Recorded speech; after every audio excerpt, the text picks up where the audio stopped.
Bom, então boa noite, galera. Começando aqui mais uma aulinha de estruturas de concreto armado 2. Então a gente vai avançando hoje com a nossa disciplina. Tava vendo até agora, né, aquela questão de vigas e tudo mais. Então a gente tava trabalhando ainda com a parte de dimensionamento da seção transversal desses nossos elementos. Então a gente tava vendo ali também a questão de como que a gente vai estar... não tem muito como aumentar o volume do microfone aqui. É parado, então não tem muito como mexer. Então a gente estava vendo lá, né, a questão do dimensionamento. E dentro desse dimensionamento ali a gente estava vendo as armaduras, então os nossos estribos que vão estar resistindo aos esforços cortantes, né, que vão estar atuando dentro desses nossos elementos. Então com isso a gente fez toda uma análise bastante criteriosa, a gente viu vários dos elementos que a gente estava utilizando lá que precisam, né, compor o nosso cálculo estrutural. Então dentro desse conceito a gente fez toda uma avaliação ali bem criteriosa. O que mais que a gente viu também? A gente viu lá a parte de decalagem de momento flutor, também ainda trabalhando com vigas, então ali toda aquela questão do dimensionamento, onde a gente pegava ali os momentos fletores, né, os momentos fletores máximos lá para estar fazendo transição dos esforços entre a nossa estrutura, mas ainda tudo dentro da questão de vigas. E agora então a gente vai partir para uma coisa um pouquinho diferente, a gente já vai avançar lá para a parte dos pilares. Esses pilares, então, eles vão adotar, né, critérios um pouquinho diferentes daquilo ali que a gente estava acostumado, então a gente vai partir para outro parâmetro agora, a gente vai ver outras considerações de cálculo, mas tudo dentro ainda da parte do concreto armado.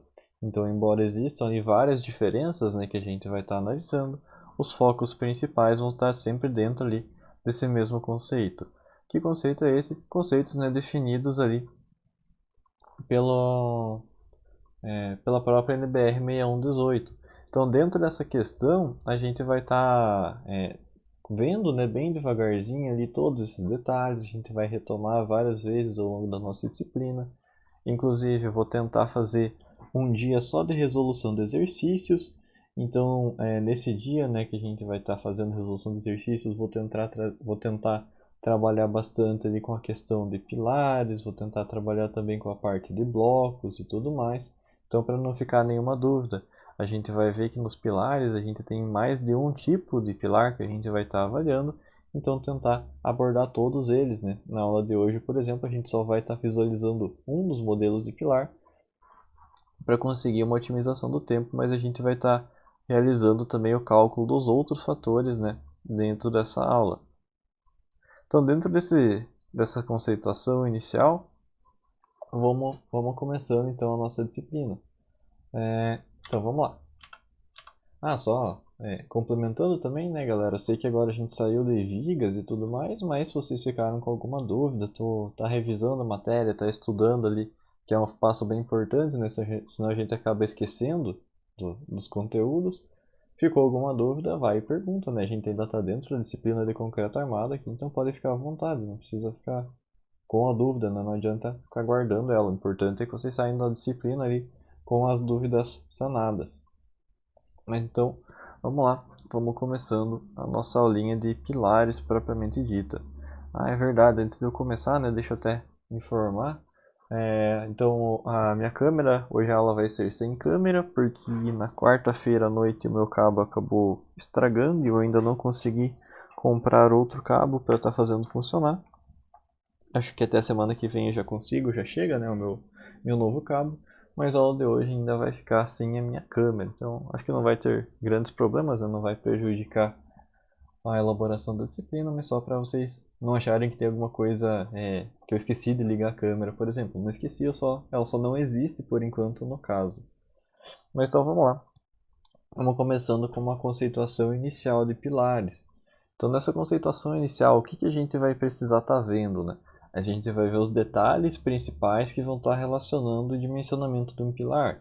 A gente não vai ver ainda na aula de hoje a questão do dimensionamento de armaduras. A gente vai ver o dimensionamento do pilar em si. Então, a gente vai ver alguns índices que a gente precisa estar cuidando, né? Que a gente precisa estar analisando para que a gente consiga avançar com esse dimensionamento. E é isso que a gente vai estar analisando agora. Então vamos lá. Então, fazer uma pequena retomada, né, do que significa um pilar, o que é esse elemento quando a gente vai estar tratando dos modelos estruturais. Então, como a gente sabe, quando a gente trabalha com uma estrutura, o que vai estar acontecendo? A gente vai ter uma transmissão de esforços partindo da parte de cima da nossa estrutura para a parte de baixo. Então, em uma edificação convencional, onde a gente vai ter ali, por exemplo, um telhado, o que a gente vai ter como para resistir a essas telhas, né?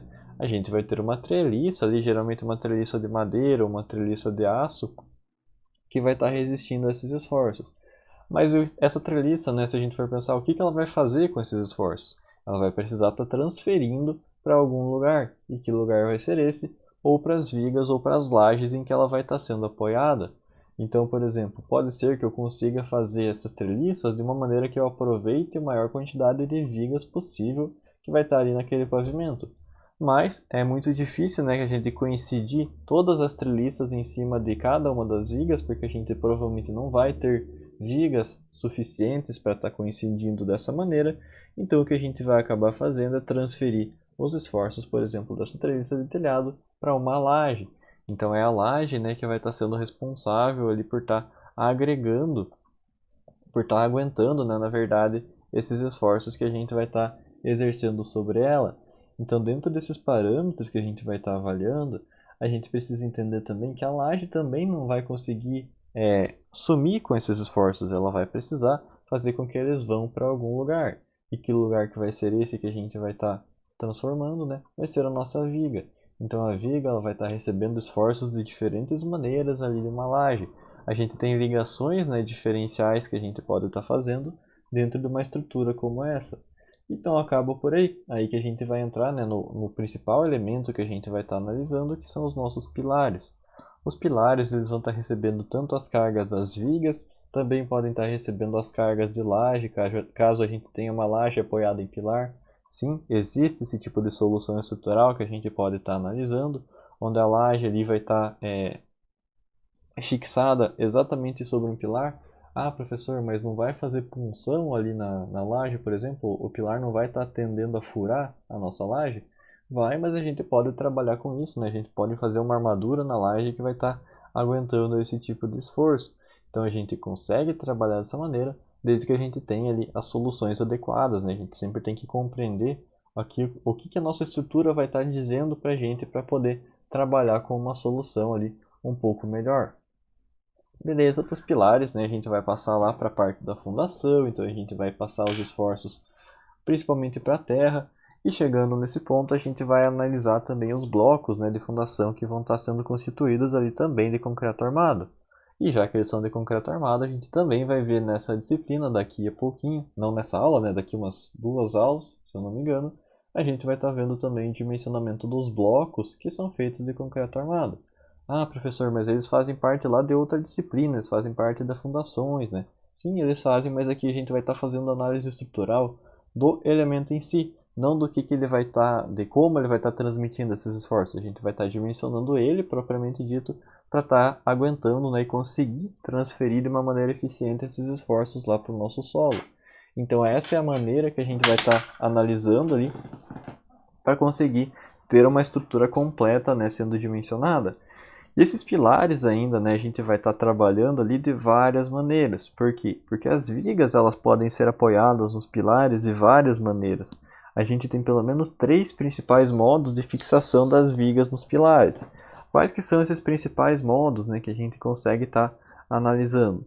O primeiro deles vai ser uma viga biapoiada. O que significa uma viga biapoiada? Significa que ela simplesmente vai estar apoiada sobre os nossos pilares. Então seria como se eu tivesse 2 palanques, né, posicionados e eu estou colocando então só posicionando uma viguinha ali sobre eles. E o que isso aqui vai estar significando para mim, né, do ponto de vista estrutural? Isso ali vai estar significando que eu não vou ter uma transferência muito eficiente de esforços. Por quê? Porque se eu só posicionei essa minha viga, cadê meu mouse? Aqui. Se eu só posicionei essa minha viga aqui sobre esses 2 pilares, então, deixa eu fazer um desenho. Desenhar a viguinha aqui. Beleza, ela está posicionada só aqui em cima. O que vai estar acontecendo? Se eu colocar uma carga, por menor que seja aqui, mas uma carga horizontal, eu vou conseguir estar deslocando essa viga, porque eu não vou ter soluções aqui, não vou estar prendendo ela nos meus pilares. Ela está simplesmente colocada ali em cima. E para que a gente usaria isso, né, por exemplo? Para não sobrecarregar os nossos pilares. Então, por exemplo, se eu tiver uma demanda ali onde eu não consigo aumentar, por exemplo, a seção dos pilares, eu preciso fazer eles muito pequenininhos. O que eu posso estar fazendo? Eu vou fazer com que a viga resista aos esforços de momento fletor, por exemplo, e não vou estar transferindo eles para os meus pilares. Então eu consigo trabalhar com pilares menores.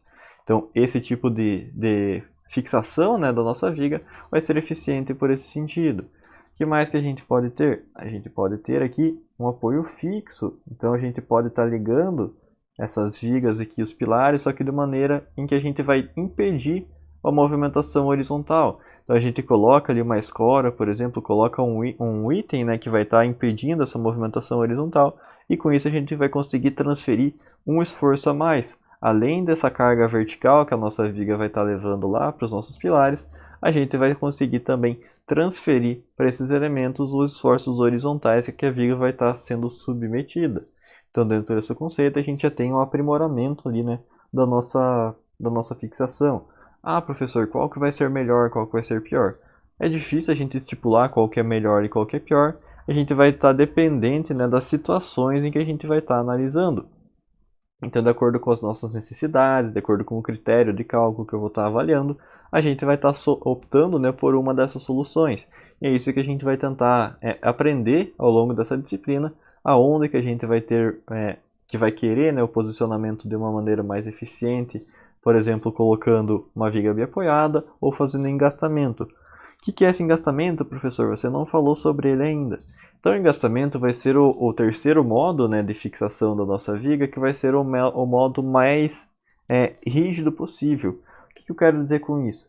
Quero dizer que aí, quando a gente for fazer o engastamento, a gente vai estar fixando, vai estar unindo, né, na verdade, a viga, a armadura da nossa viga, junto com a armadura do nosso pilar. Então a gente vai ter uma união muito mais coesa entre esses elementos. Eles vão estar literalmente unidos, né, ali pela parte interna, né? Então eles vão estar transferindo os esforços de uma maneira muito mais eficiente. Que tipo de esforços que ele vai estar transferindo? Ele vai estar transferindo os esforços horizontais, porque vai estar travando na horizontal, vai transferir os esforços verticais, né, como todas as outras. E agora o a mais, né, que a gente vai ter, vai ser que a gente vai ter ali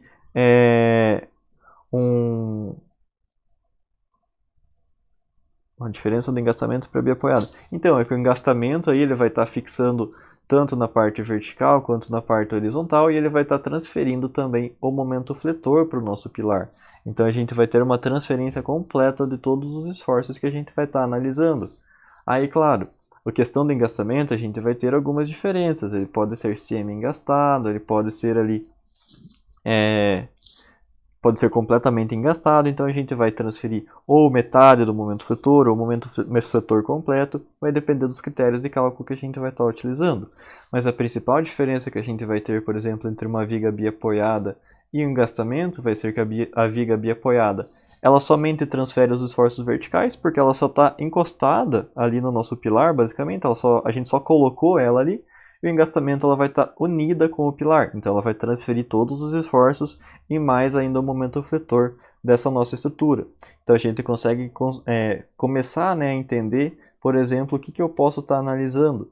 Então se eu precisar, por exemplo, de uma viga um pouquinho menor, vamos supor que eu estou atravessando uma laje ali, eu preciso passar uma viga pelo meio da minha sala de estar. O que vai estar acontecendo? Quando eu quero atravessar com a viga no meio da sala de estar, eu vou precisar de uma viga com uma altura um pouco menor, né? Eu não quero que ela fique tão aparente ali na minha estrutura, não quero que ela fique cortando, né, minha sala no meio. Então o que eu posso estar fazendo com relação a isso? Eu posso, por exemplo, dimensionar essa minha viga, dimensionar a ligação, na verdade, entre a viga e o pilar, de modo que ela seja engastada. E por que eu estaria fazendo isso?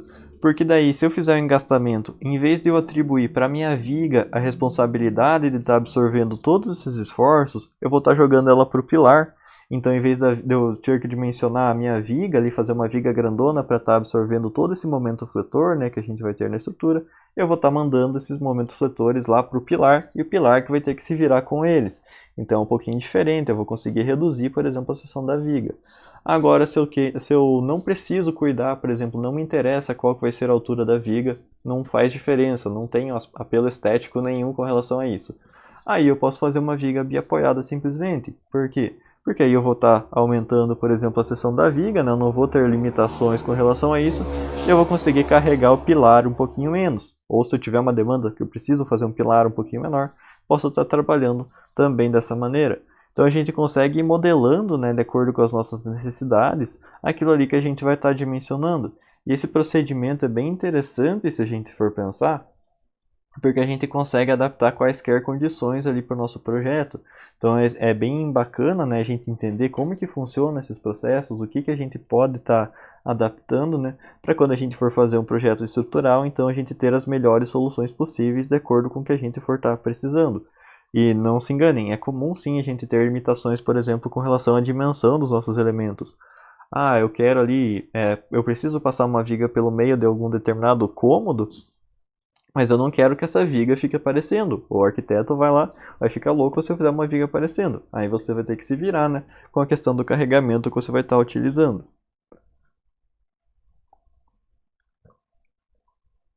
O que mais que a gente vai ter, né, que analisar ainda com relação aos pilares? Os pilares, eles podem ter tanto seção retangular ou quadrada, né? O quadrado está inserido dentro dessa seção retangular, ou a gente pode estar trabalhando também com seções arredondadas, que a gente vai estar chamando então por colunas. Ah, professor, na prática tem diferença entre coluna e pilar? Na prática, qualquer um dos dois que você está usando está valendo. Mas, né, só para a gente ter ali o rigor, né, de separação, as colunas seriam seções circulares, então o pilar redondão lá, e o pilar seria a seção retangular ou a seção quadrada. Então esses dois elementos a gente vai conseguir estar dimensionando, a gente pode empregar eles ali, os dois resistem, né, da maneira adequada, então não tem problema nenhum com relação a esse critério, o critério geométrico, né?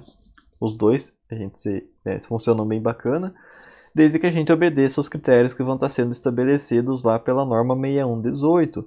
Então é a mesma EDBR ainda que a gente vai estar trabalhando, é a norma mãe, né, do concreto armado que a gente vai estar utilizando essa norma. E ela vai estar falando então o que a gente precisa considerar para dimensionar o pilar. E o que vai ser, né? O que ela vai estar contando para a gente? Ela vai falar que a gente precisa dimensionar o pilar principalmente para estar resistindo aos esforços de compressão e a flambagem que podem estar acontecendo. Então a flambagem a gente vai ver lá no finalzinho da nossa aula já, mas ela vai estar relacionada com o esforço de segunda ordem, então ali com a movimentação do pilar, na verdade com a forma do pilar, né, que ele vai estar obtendo. Mas a resistência à compressão, né, é um fator bem primordial que a gente vai estar analisando, que a gente já fez isso para todos os outros elementos, já fez isso para vigas, já fez isso também para lajes, e agora a gente vai ver também para a questão dos pilares. Claro que o dimensionamento, né, é um pouquinho diferente daquilo que a gente via para os outros elementos, até porque o pilar ele é um elemento único, então a gente tem o dimensionamento ali a ser feito, né, que vai obedecer a critérios um pouquinho diferentes. Por isso que a gente vai vendo bem devagarzinho hoje, a gente vai tentar anotar, né, todos esses detalhes ali conforme for precisando. E se vocês às vezes sentirem necessidade, podem me parar, não precisa nem levantar a mãozinha no Teams ali, que eu não olho muito a tela do Teams.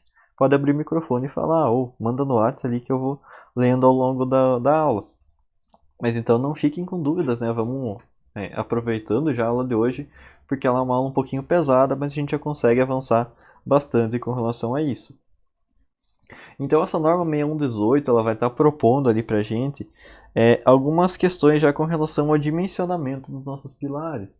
Então o primeiro ponto que ela vai estar dizendo ali pra gente é que os pilares têm que ter as dimensões mínimas, né, de 19 centímetros.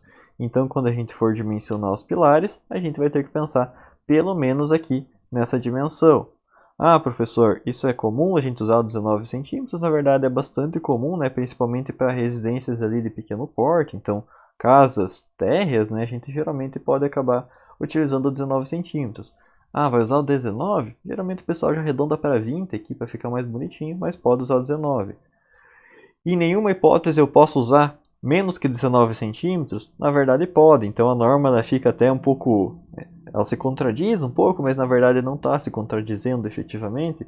Mas ela vai estar falando ali pra gente que você pode usar dimensões inferiores a 19 centímetros, só que agora a gente vai ter que trabalhar com as forças que vão estar atuando sobre o nosso pilar.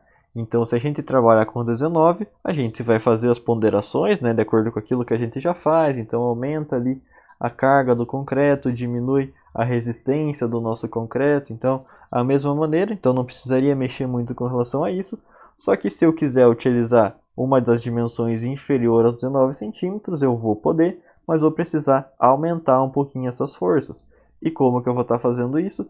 Vou estar multiplicando então os carregamentos por esse coeficiente aqui que vai ser o nosso γn. E o que é esse γn? Então qual que é o valor, né, desse γn? Aí ele vai estar variando de acordo com a menor dimensão que eu vou ter no meu pilar. Então aqui a gente já consegue ver na tabelinha que se o pilar tiver 19 ou mais centímetros, né, de dimensão mínima, a gente vai estar usando esse coeficiente igual a 1. Então o coeficiente de ponderação vai ser igual a 1, ou seja, multiplicar qualquer coisa igual por 1, né, vai ser esse mesmo valor. Então não vai fazer diferença, até aí a gente está tranquilo. Mas quanto menor, né, for a dimensão que eu for estar utilizando, então aqui no caso vamos pegar os 17 centímetros.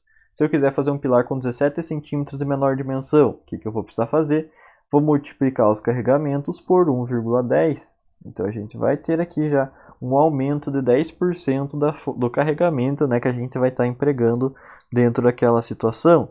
Então a gente já consegue perceber que vai aumentando bastantinho. Vamos pegar, por exemplo, quero fazer um pilar aqui de 14 centímetros de dimensão mínima. Posso fazer, só que eu vou ter que aumentar 25% do carregamento total da minha estrutura. Então isso aqui já vai estar mostrando pra gente, né, que eu estou aumentando 1/4 do carregamento total se eu quiser diminuir esse pilar. Então eu tenho ali eu vou ter que fazer, né, uma verificação muito mais rigorosa com relação a esse elemento que a gente vai estar avaliando. E isso aqui, claro, vai acabar impondo ali uma maior quantidade de armaduras, vai impor uma maior quantidade de estribos que eu vou estar utilizando. Então tem todos esses reveses, né? Mas claro, existem situações onde eu preciso usar, então não tem muita escolha com relação a essa dimensão, eu vou ter que estar me limitando com relação a ela. E continua, né, aqui não está na tabelinha, mas se eu quisesse usar 13, seria quanto? 1,30. E se eu quisesse usar aqui 12 centímetros, eu multiplicaria por 1,35. Ou seja, aumentaria em 35% o nosso carregamento total que estaria atuante sobre a nossa estrutura. Então o aumento ali é bastante expressivo, né? Tem uma diferença bem grande daquilo ali que a gente vai estar analisando. E finalizou aí, professor? Então é só isso que a gente precisa ver com relação à dimensão dos pilares? Ainda não. A gente vai ter uma outra limitação que é absoluta, que a norma vai estar dizendo para a gente, é de que nenhum pilar pode ter área transversal mínima inferior a 360 centímetros quadrados. Isso aqui quer dizer o que pra gente? Que quando eu fizer, né, quando eu fizer o corte aqui do meu pilar, então estou olhando ele de cima aqui, por exemplo, a área que eu vou ter nessa seção aqui não pode ser menor do que 360 centímetros quadrados. Então isso quer dizer o que pra gente?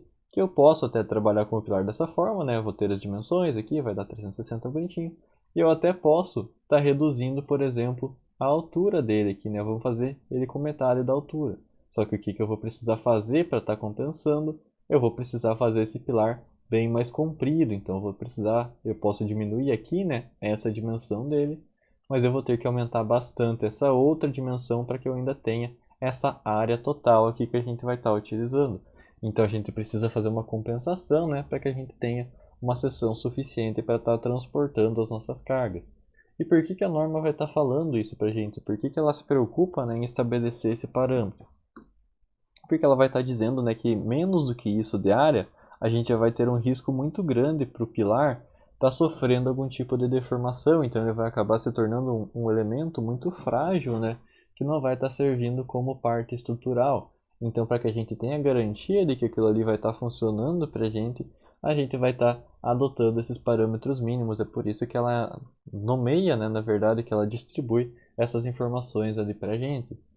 Então, dentro dessa conceituação, a gente vai analisar também as outras dimensões do pilar, só que agora não relacionadas à seção transversal. Agora a gente vai estar analisando as questões de altura do nosso pilar. Por quê, professor? Não é só eu pegar, por exemplo, a altura entre os vãos, então de laje até laje ali do meu pilar? Na verdade, não. Quando a gente vai fazer o dimensionamento dos nossos pilares, a gente precisa de uma informação que é o comprimento equivalente. Esse comprimento equivalente vai estar relacionando o que para a gente? Então, por que, né, que eu preciso estar me preocupando com ele aqui durante essa análise? Então, o comprimento equivalente é uma informação um pouquinho diferente que a gente vai estar analisando. Ele vai estar sendo utilizado para dimensionar o índice de esbeltez da nossa estrutura, do nosso pilar, né? Na verdade, do elemento que a gente vai estar avaliando. E como que eu vou chegar, né, nesse fator de índice, de comprimento equivalente que a gente vai estar chamando de LE? O LE ele vai ser, na verdade, o menor valor entre essas duas verificações que a gente vai estar fazendo, entre L0 mais H e entre o L. Tá, professor, mas você não facilitou a minha vida, né? Surgiram mais incógnitas ainda do que o LE que a gente tinha ali em cima. Então, o que que a gente vai estar fazendo? A gente vai deletar o que que são essas incógnitas. Então, vamos partir primeiro aqui para o L0. O L0 ele vai ser basicamente a distância que eu vou ter da face superior aqui do elemento inferior até a face inferior do elemento superior. Ou seja, de face até face aqui, por exemplo, das vigas que a gente vai estar analisando. Ah, professor, mas e se eu não tiver aqui a informação da viga aqui embaixo? Daí você usa o bloco, seja o que for, né, em que o pilar vai estar sendo apoiado. Mas a gente vai ter aqui a dimensão de face até a outra face. Esse vai ser o nosso comprimento L0. Beleza, qual que vai ser a altura, né, esse Hzinho que a gente vai ter aqui do pilar? O Hzinho vai ser a altura da seção do transversal do pilar. Então o pilar, né, aqui, por exemplo, vamos olhar, a gente está olhando ele de lado, vamos olhar ele de cima. O que que estaria acontecendo então com esse pilar? O pilar estaria aqui, bem bonitão. E a gente teria uma viga aqui atravessando esse pilar, né? De um lado para o outro aqui. E a gente teria a viga aqui em cima também que estaria chegando nesse pilar. Ah, pode continuar para lá? Pode, mas não vai entrar no caso por enquanto. O que que a gente teria então de altura? A altura, na verdade, seria essa dimensãozinha aqui. Então, essa dimensão horizontal aqui que a gente teria nesse nosso pilar. Por quê, professor? Porque a gente está calculando com relação a um eixo aqui do pilar. Então, essa aqui seria a altura. Poderia ter o pilar de outra forma, então? Poderia. Poderia ser que a dimensão mais comprida dele fosse nessa direção. Aí a viga estaria para cá e para cá. Eu teria uma outra viga chegando aqui também. Então poderia estar dessa forma também. Aí ainda seria essa aqui a dimensão, né, da altura que a gente estaria utilizando. Não faz diferença, né, o posicionamento do pilar. A altura vai estar variando de acordo com o posicionamento que a gente vai estar fazendo. Então o que mais que eu preciso analisar, né? Eu vou estar somando o L0 com essa altura aqui. E o que que a gente vai estar analisando então? Com relação a isso, a gente vai estar fazendo uma verificação com relação a essas dimensõezinhas para estar vendo, né? Somando o L0 com H sobre 2 na parte de cima e H sobre 2 na parte de baixo, que vai estar chegando nessa equaçãozinha aqui. Então é essa verificação que a gente precisa fazer. Qual é o outro dado que a gente precisa estar analisando? Vai ser o nosso L. Então o que é o L na verdade? O L vai ser basicamente a distância da metade da altura aqui do elemento que eu tenho na parte de cima do pilar até a metade da altura do elemento que eu vou ter na parte de baixo aqui do meu pilar. Então a gente vai de metade, opa, nossa, ficou extremamente torto, mas a gente vai então de metade até metade aqui dos nossos elementos. Então, professor, então não é só pegar ali a altura da viga, dividir por 2 e multiplicar por 2?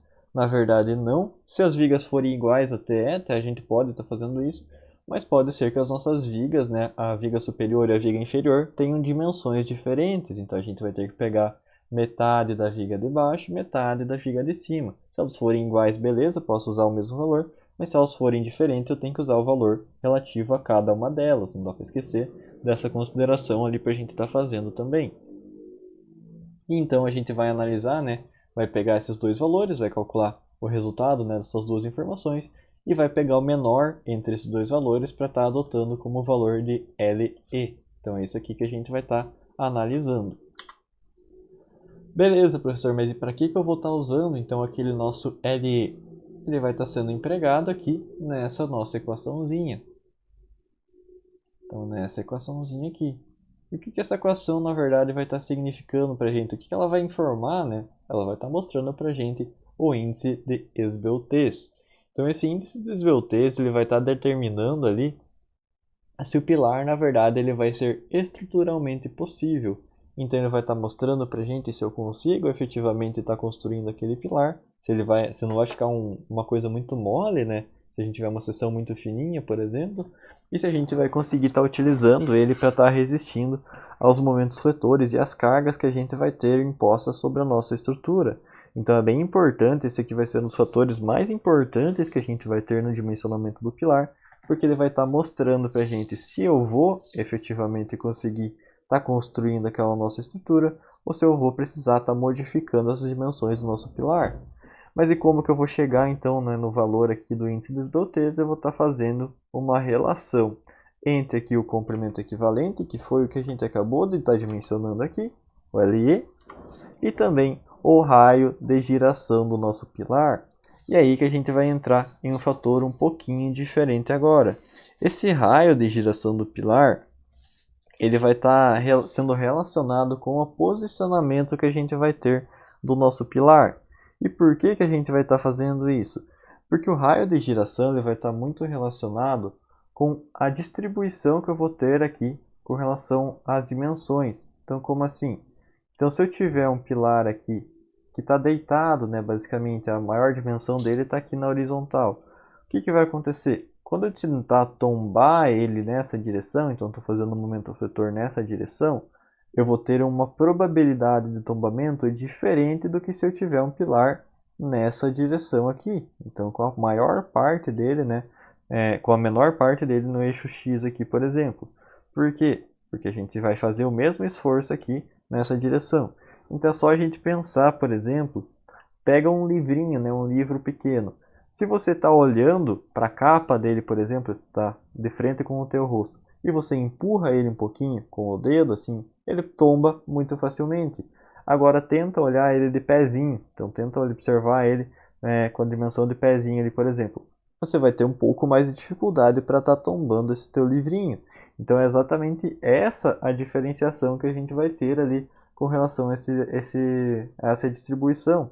A gente vai ter diferenças de momento de inércia, né, que a gente vai ter, que vai estar mostrando ali para a gente essa dificuldade, né, essa estabilidade, na verdade, do nosso pilar, e vai estar convertendo isso aqui com relação ao raio de giração.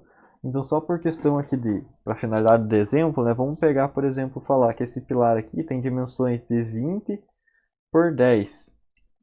E esse pilar aqui também tem dimensões de 20 por 10, para a gente ter o exemplo aqui com a mesma área, né?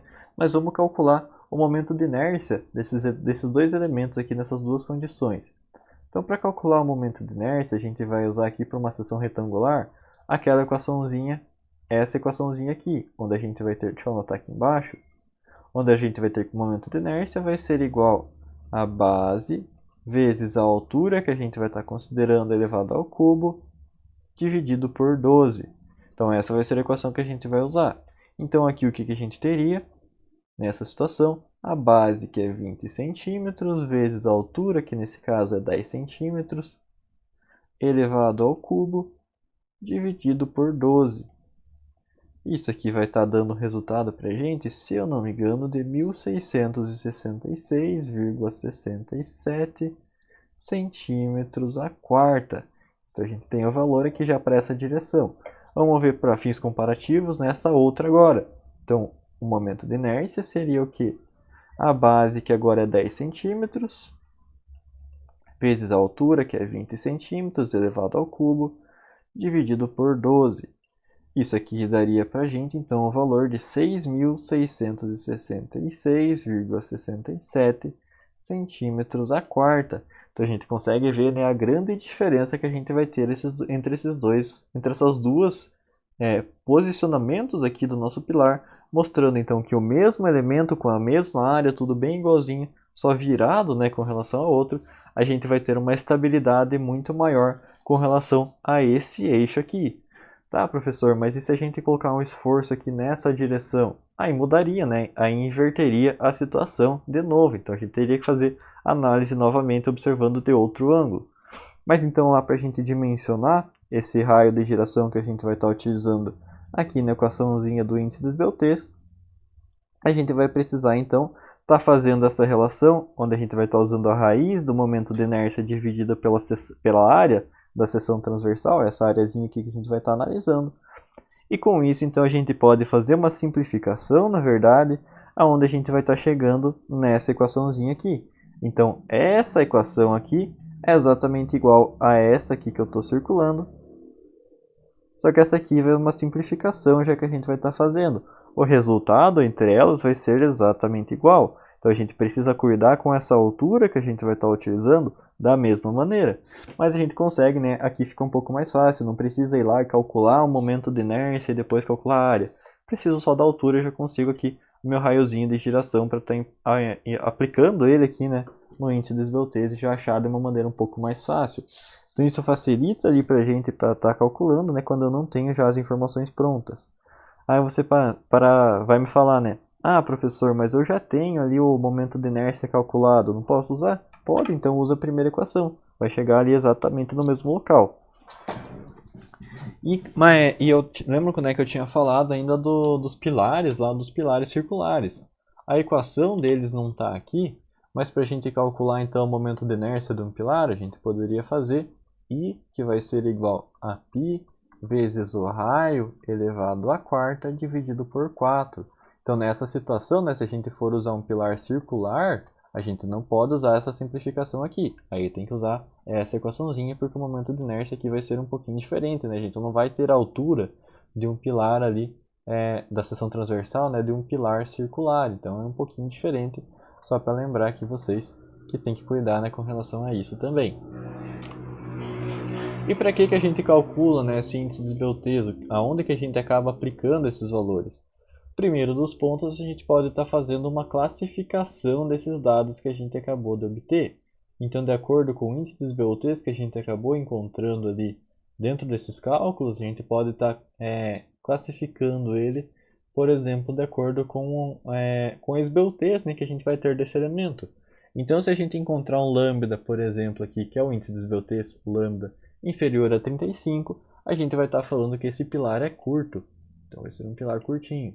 Se tiver entre 35 e 90 o nosso valor encontrado, a gente vai estar falando que esse pilar vai ser um pilar médio. Se for entre 90 e 140, vai ser um pilar medianamente esbelto, então intermediário aqui. E se for entre 140 e 200, a gente vai estar falando que o pilar vai ser esbelto. E professor, e se o pilar ali tiver um índice de esbeltez superior a 200, o que a gente vai estar chamando ele? Não vai estar chamando de nada, porque ele não vai existir. Por quê? Porque a norma 6118 ela não vai permitir que a gente tenha pilares com um índice de esbeltez superior a 200. Tá, professor, mas eu achei aqui esse valor, eu acabei de calcular e encontrei ali 214, por exemplo, eu já verifiquei e o cálculo está certo. O que eu vou fazer então? Aí você vai pegar e vai dimensionar aquele teu pilar de novo. Você vai ter que alterar as proporções dele, você vai ter que aumentar um pouquinho a altura ali dele, né? Para a gente conseguir diminuir esse índice de esbeltez. Por que aumentar a altura dele reduziria o índice de esbeltez ali, por exemplo, professor? Porque a gente acabaria, né? Se a gente vai estar aumentando esse valor aqui, a gente vai estar reduzindo, a gente vai estar aumentando também o valorzinho do i, né? Então a gente aumenta aqui também. Aumentando o valor do i, eu vou estar reduzindo o valor de lambda. Então é exatamente isso que eu quero, eu vou estar diminuindo essa proporçãozinha ali, esse índice, né, que a gente vai estar calculando. Então se eu quero reduzir o meu valor de índice de esbeltez, eu quero deixar o pilar menor ali, por exemplo, eu quero transformar ele em pilar curto, eu vou estar aumentando a seção transversal dele dessa maneira. Então vamos lá, vamos fazer um exemplozinho aqui com relação a isso aí. Deixa eu só arrumar uma coisinha. Aí, beleza. Então o que esse exercício vai estar falando pra gente? Ele está pedindo pra gente determine o índice de esbeltez para o pilar P4 a seguir nas duas direções, x e y. Então a gente vai ter que fazer os dois cálculos aqui nessa situação. Então vamos lá. Qual que vai ser o primeiro passo, né, para a gente estar fazendo com relação a isso? O primeiro passo vai ser a gente estar determinando as dimensões do comprimento equivalente, que vai ser o nosso LE. Então vamos primeiro delimitar as duas condições que a gente vai ter. Vou falar aqui então que quando o pilar estiver posicionado dessa maneira aqui, a gente vai ter a situação 1. E quando o pilar estiver posicionado dessa maneira aqui, a gente vai estar falando que essa vai ser a posição 2. Então a gente vai estar dimensionando nas duas maneiras. Eu posso estar olhando aqui, torcendo o rosto, né, e trabalhar com essas duas dimensões aqui nesse mesmo desenho, mas eu acho que aqui fica um pouco mais visual para a gente estar fazendo esse dimensionamento, né, para a gente conseguir fazer essa análise. O pilar não vai se mexer, mas isso aqui é só para a gente conseguir identificar as duas posições que a gente vai estar analisando. Então vamos lá. Como que a gente vai fazer o cálculo desse comprimento equivalente? A gente vai usar essas equações. Deixa eu limpar essa tela aqui. Então vamos lá, a gente vai estar usando essas equações aqui. Então, o primeiro passo, vamos definir o valor de L0 que a gente vai estar utilizando. Qual que vai ser o valor de L0? O L0 vai de face, né, da face superior, até a face inferior aqui da nossa viga. Mas a gente não tem essa dimensão. Não tem, mas a gente tem isso aqui, né? A gente tem da face superior até a outra face superior das nossas vigas, e a gente tem a altura da viguinha aqui. Bem importante já a gente notar que a viga está sendo chamada de V4, tanto em cima quanto embaixo. Se ela tem o mesmo nome, isso significa que ela é igual. Então, se fosse diferente, né, se ela tivesse em alturas diferentes, a gente teria outra nomenclatura entre elas. Mas como elas são iguais, a gente pode estar falando que elas têm as mesmas dimensões. Então, vamos lá. A gente tem a altura aqui da face superior até a face superior. Então, se a gente diminuir esse valorzinho aqui da altura da viga, a gente vai ter da face inferior até a face superior de baixo. Então, vamos fazer isso. Encontrar primeiro esse valor de L0. Então, L0 vai ser igual ao que? Opa, deixa eu passar aqui para esse outro slide. Então, a gente vai ter que L0 vai ser igual a 460 menos 52. Então a gente vai ter aqui que o valor do L0 vai ser igual a 408 centímetros. Se eu não me engano é 408. É 408 bem certinho. Então beleza, a gente já teve o nosso primeiro valor.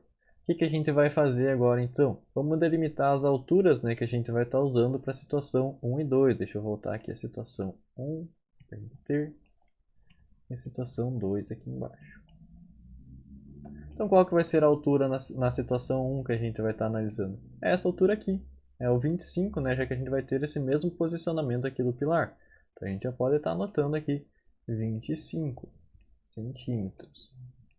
E na situação 2, quando o pilar estiver deitado, então se a gente estivesse tombando aqui esse pilar, o que a gente teria? O 25 viraria a largura dele aqui e a altura voltaria a ser o nosso 70.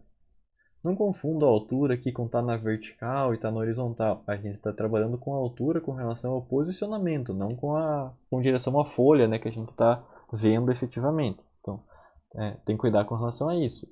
Então, se a gente tombou esse pilar, ele está deitadinho, a nossa altura agora vai ser de 70 centímetros.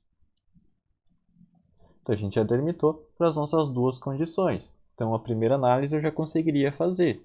Mas vamos calcular primeiro ali o comprimento dl, né, que a gente vai precisar. Que é esse comprimento total ali de metade da viga até metade da outra. Então a gente precisa, né, da altura da metade dessa nossa viga. A gente sabe que a altura total dela vai ser de 52 centímetros. Então eu vou colocar aqui HV, a altura da viga, que vai ser igual a 52 centímetros. E a gente sabe que metade disso então eu vou colocar aqui HV sobre 2.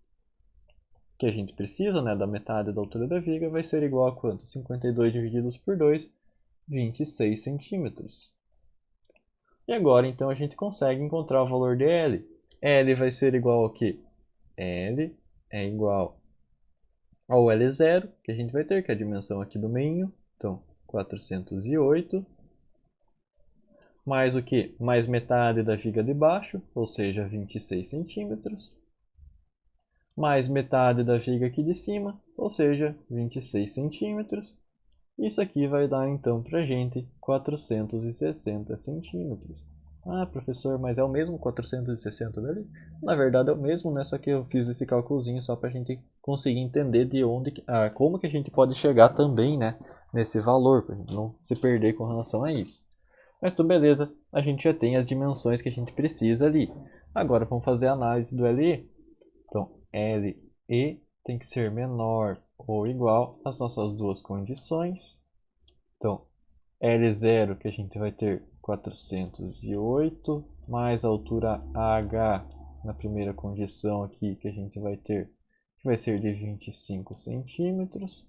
Isso aqui vai estar dando para a gente, se eu não me engano, 433 centímetros. Então, eu vou colocar aqui que é para a situação 1 que a gente está analisando. Beleza, segunda análise aqui que a gente vai fazer vai ser o L de 460 centímetros. E o que a gente vai fazer? A gente vai pegar o menor entre esses dois valores.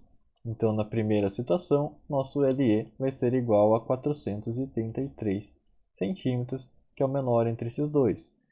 E para a segunda verificação que a gente vai estar fazendo, né, com o pilarzinho deitado ali, vamos pegar também LE vai ser menor ou igual às duas condições, ou seja, 408, só que agora mais 70 centímetros, né, já que o nosso pilar está deitadinho, a altura muda também. Isso aqui vai ser igual a 478 centímetros. E a segunda verificação é o nosso L, ou seja, 460 centímetros. Nesse caso, a menor das duas dimensões vai ser o 460, então aqui o LE vai ser igual a 460 centímetros. Então a gente tem duas verificações diferentes ali que foram feitas, né, para a gente conseguir estar analisando. E agora, professor, o que a gente vai fazer? Qual que é o próximo passo? Próximo passo, deixa eu duplicar o slide aqui, vai ser a gente estar fazendo a análise do raio de giração. Então a gente vai conseguir fazer aqui. Deixa eu fazer uma anotação primeiro. Vamos falar aqui que aqui a gente vai ter o passo 1, então os comprimentos equivalentes.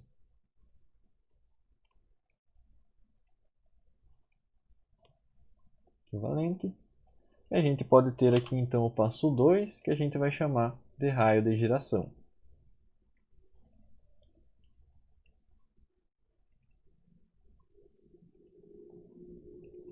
Então, beleza. Vamos lá. Vamos puxar a equaçãozinha, né, do raio de giração que a gente tem aqui, que a gente pode estar usando o I, que vai ser igual a H sobre raiz de 12. Então, vamos anotar aqui. I é igual a H sobre raiz de 12. Beleza, com isso a gente já consegue estar calculando. Então, vamos lá para o primeiro caso que a gente vai ter, né? O que a gente vai precisar? A gente precisa da altura H, que é igual a 25. Então vamos lá, calcular o I, que vai ser igual a 25 dividido por raiz de 12. Isso aqui vai dar para a gente, deixa eu calcular aqui que eu não tenho anotado. Deixa eu abrir o Excel. Igual a raiz de 25 dividido por... Opa! Na verdade é 25 dividido por raiz de 12. Beleza, isso aqui vai dar pra gente 7,217 centímetros. 7,217 centímetros. Então esse vai ser o valor do primeiro raio de giração. Vamos para o segundo caso, que a gente vai ter, né, pilarzinho deitado, a gente vai ter que o I vai ser igual a 70 agora, já que a nossa altura mudou, né, dividido por raiz de 12 também. Isso aqui vai dar pra gente um valor de, deixa eu fazer, 70 dividido por raiz de 12, 20,207 centímetros.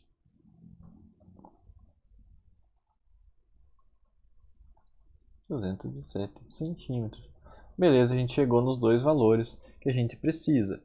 E agora, professor, qual que vai ser o último passo de análise que a gente vai estar fazendo? O último passo vai ser calcular o índice de esbeltez.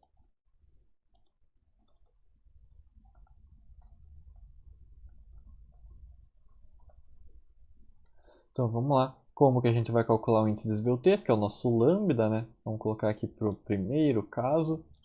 A gente vai ter que o lambda é igual ao comprimento equivalente dividido pelo raio de giração. Então, LE dividido por I. E no primeiro caso aqui, quanto que a gente achou de comprimento equivalente? No primeiro caso a gente encontrou 433 centímetros. Então, vamos colocar 433 centímetros. Dividido pelo raio de giração no primeiro caso, 7,217. Isso aqui vai dar quanto para a gente? Deixa eu calcular.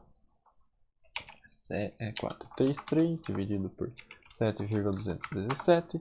Isso aqui vai dar dando para a gente 59,997, que é aproximadamente 60.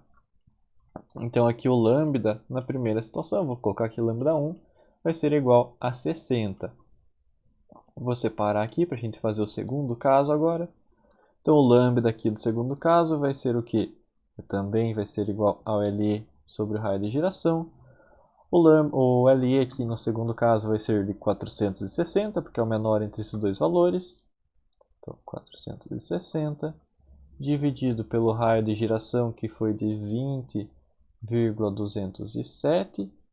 Isso aqui vai estar dando um valor para a gente, que vai ser igual a 460 dividido por 20,207, 22,764. 22,764. Então, o nosso lambda 2 é igual. Vou arredondar aqui para 23 para a gente ter o número cheio. Beleza, o que eu posso fazer com esses dois valores? Eu posso estar classificando aqui eles dentro desses critérios. Então, vamos fazer a análise. Se a gente teve ali para o segundo caso o valor de lambda igual a 22, 22 vai ser menor do que 35. Então, nesse segundo caso, a gente pode estar chamando aqui, por essa visão, né, que o pilar vai ser curto. E aqui, nessa direção, na direção em que o pilar está desenhado aqui, a gente teve um lambda igual a 60.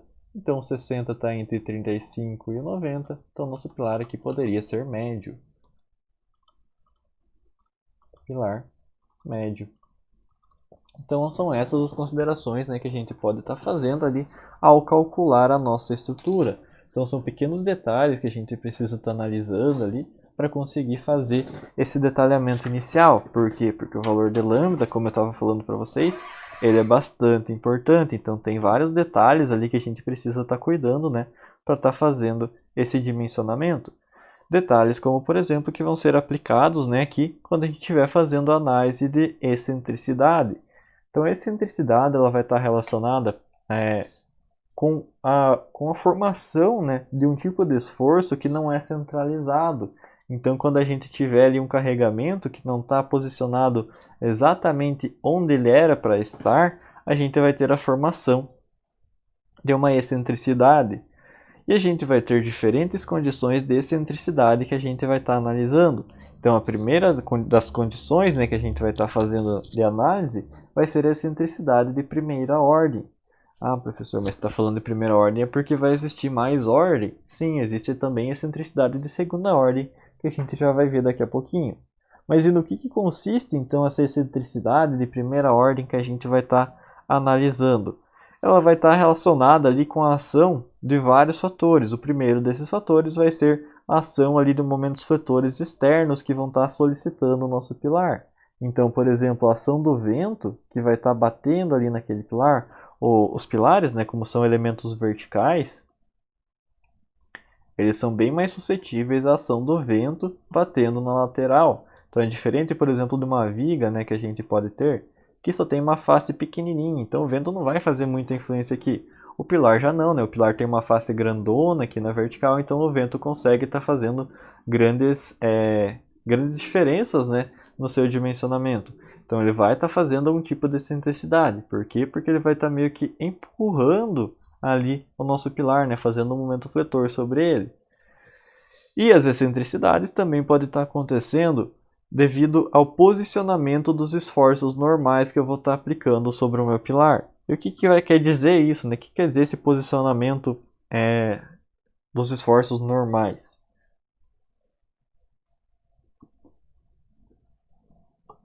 Então vamos analisar. Vou tentar desenhar um pilarzinho aqui. Opa.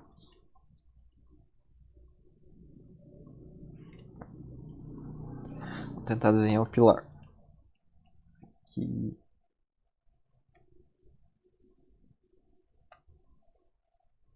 ficando bem tortinho, mas não tem problema. Então, o que que aconteceria, né? O que que seria o nosso mundo ideal? Que quando a gente for colocar um carregamento sobre esse pilar, que ele fique bem aqui no meio, que ele fique bem centralizado. Por quê? Porque a gente não vai ter esforços diferenciais se ele estiver bem centralizadinho. Agora vamos pensar. Se eu colocar um carregamento aqui no canto do pilar, vocês concordam comigo que não vai ser a mesma coisa que esse carregamento central que eu coloquei? Para um exemplo prático, né?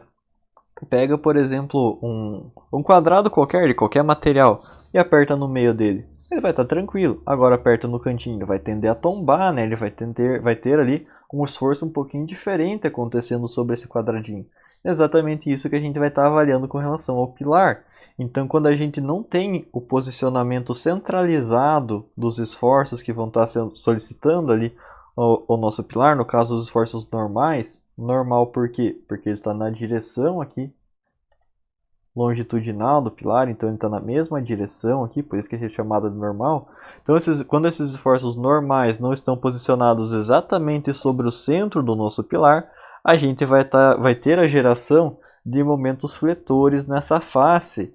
Como assim, professor?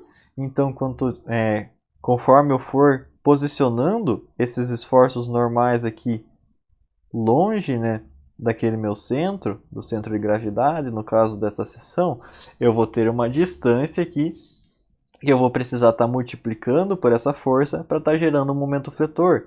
Então seria como se eu estivesse fazendo isso aqui, né? Estou posicionando o momento fletor nas duas direções porque eu estou deslocado nas duas direções. E como que eu posso estar representando isso, né? Como que eu posso transformar essa força deslocada aqui, que vai ter excentricidades tanto no eixo X quanto no eixo Y, para uma força normal, né, no meio do pilar? Eu posso puxar ela para cá, então eu posso posicionar essa forcinha N aqui no meio, só que ela vai vir junto com momentos fletores. Então esse momento fletor, né, vai estar relacionado exatamente com a aplicação dessa força aqui, pela distância, então a multiplicação entre esses dois fatores, que é o que está descrito aqui. Então eu posso fazer uma conversão, mudar essa força de lugar? Eu posso, só que eu tenho que entender, né, que ela não vai estar pura ali, ela vai estar também puxando junto momentos fletores com ela, momentos fletores esse que a gente vai precisar estar calculando, a gente vai precisar estar dimensionando junto ali com o nosso pilar. Então sim, a gente vai precisar fazer o cálculo ali das armaduras, né, também com relação ao momento fletor que vai estar atuando sobre essa nossa estrutura. Ah, professor, vai ser o mesmo cálculo que a gente fez lá para vigas, por exemplo, e fez para lajes também? Não, o cálculo é bem diferente, na verdade, mas é o mesmo procedimento ali que a gente vai estar utilizando. Então, só para a gente separar, né, o pilar aqui ele passa por um processo um pouquinho diferente de dimensionamento do que os elementos que a gente estava vendo até agora. Então, a gente tem que entender bem certinho como que vão estar funcionando esses critérios, né, de cálculo. Então aqui, só para mostrar para vocês como que a gente pode estar encontrando esses parâmetros que a gente vai estar avaliando. Então quando eu estiver posicionando essa minha carga separada, então ela não vai estar centralizada ali na seção transversal do meu pilar, eu consigo estar fazendo uma análise da excentricidade inicial, que é o nosso EI, que a gente vai estar chamando. E esse EI, ele vai estar sendo calculado, né, nas duas direções, então tanto na direção X quanto na direção Y, e ele também vai estar relacionado ali com a transformação que eu vou estar fazendo na parte de cima, ou seja, no topo do meu pilar, e na base desse meu pilar. Então eu consigo trabalhar ali com momentos fletores diferentes em cima e embaixo do meu pilar. Tá, professor? Mas você está falando que está ficando cada vez mais complicado isso aí. A gente vai ter esforço em cima, vai ter esforço embaixo, vai ter esforço em X, em Y. Exatamente. Então o processo de cálculo ali vai agregando, né, bastante informações, mas ele é relativamente mais simples. Então, para quem já calculou, lá já fez dimensionamento de viga longitudinal, pilar é bem mais tranquilo. Só que tem vários detalhes, né, que a gente precisa estar cuidando. Então é importante que vocês não fiquem com dúvidas. Vou repetir várias vezes, porque é um processo ali longo, né, que a gente vai estar fazendo de verificação. Então tem que cuidar com esses parâmetros que a gente vai estar observando. E como que a gente vai estar encontrando então o valor dessas excentricidades, né, para a gente conseguir estar analisando? A excentricidade vai ser dada por essas equações, tanto a de topo quanto a de base. Vai ser dada pela divisão entre o momento fletor no topo ou na base, dividido pelo esforço normal, né, que a gente vai estar aplicando sobre o nosso pilar. Aqui está representado como P, mas poderia ser N, né, é o mesmo esforço que a gente está analisando, só está o desenho diferente aqui, né, mas é o esforço normal, né, que a gente vai estar aplicando aqui sobre a face do nosso pilar.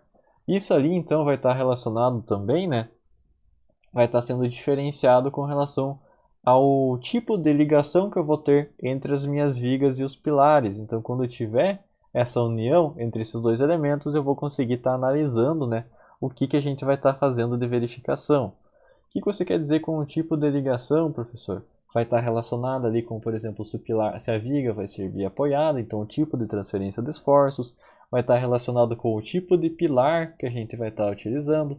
Então daqui a pouquinho eu já vou mostrar para vocês os tipos de pilares, né, que a gente pode estar compondo dentro da nossa estrutura. Mas então eles vão estar interferindo, né, de algumas maneiras ali dentro desses nossos elementos.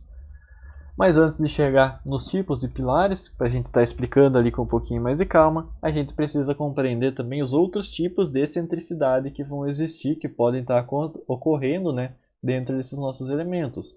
E o outro tipo, segundo no caso que a gente vai estar avaliando, vai ser a excentricidade acidental. Então, a excentricidade acidental, ela vai estar relacionada agora com o processo de construção do nosso pilar. Então, a excentricidade acidental ela pode estar relacionada tanto com o desaprumo da nossa estrutura, quanto da falta de retilinidade do eixo do pilar. O que significa isso? Já tem desenhos um pouquinho mais bonitos ali para frente, mas então o que a gente pode estar inferindo, né, com relação a isso? Então, por exemplo, falta de prumo, não desaprumo. Falta de prumo aqui da nossa edificação. O que vai significar isso? Vai significar, por exemplo, que em vez de eu ter aqui meu pilar retinho, como era para ser bem na vertical, o pilar vai estar um pouquinho inclinado. Então ele vai ter uma diferença aqui, né, um ângulo, na verdade, sendo formado entre a vertical e como ele realmente está construindo. Isso aqui vai estar gerando para a gente uma excentricidade acidental. Por quê? Porque vamos pensar, né, se o pilar está inclinado, quando eu for colocar a carga aqui em cima, ela não vai estar sendo distribuída certinho. Ela tinha que correr aqui retinho, né? Ela vai precisar fazer uma curva aqui para conseguir passar pelo pilar. Então essa vai ser a excentricidade que a gente vai estar analisando. Falta de retilinidade, né? Então também já vai ter desenho daqui a pouco, eu já retomo com isso, mas por exemplo, se o pilar tem algum defeito, então se ele tem aqui algum processo construtivo, né, que deu alguma deformação nele, vai estar gerando também problemas com relação à excentricidade acidental que a gente vai estar analisando. Então essas imperfeições, né, que a gente vai ter ali com relação ao eixo do nosso pilar vão estar sendo convertidos nessas excentricidades acidentais que a gente vai estar analisando. E é bem importante que a gente compreenda, que a gente calcule certinho essas excentricidades, porque elas não são cobertas pelos coeficientes de ponderação. Então aqui a gente pode até pensar, ah, professor, mas a gente aplica um monte de coeficiente ali para estar a favor da segurança, né, dos nossos elementos e tudo mais.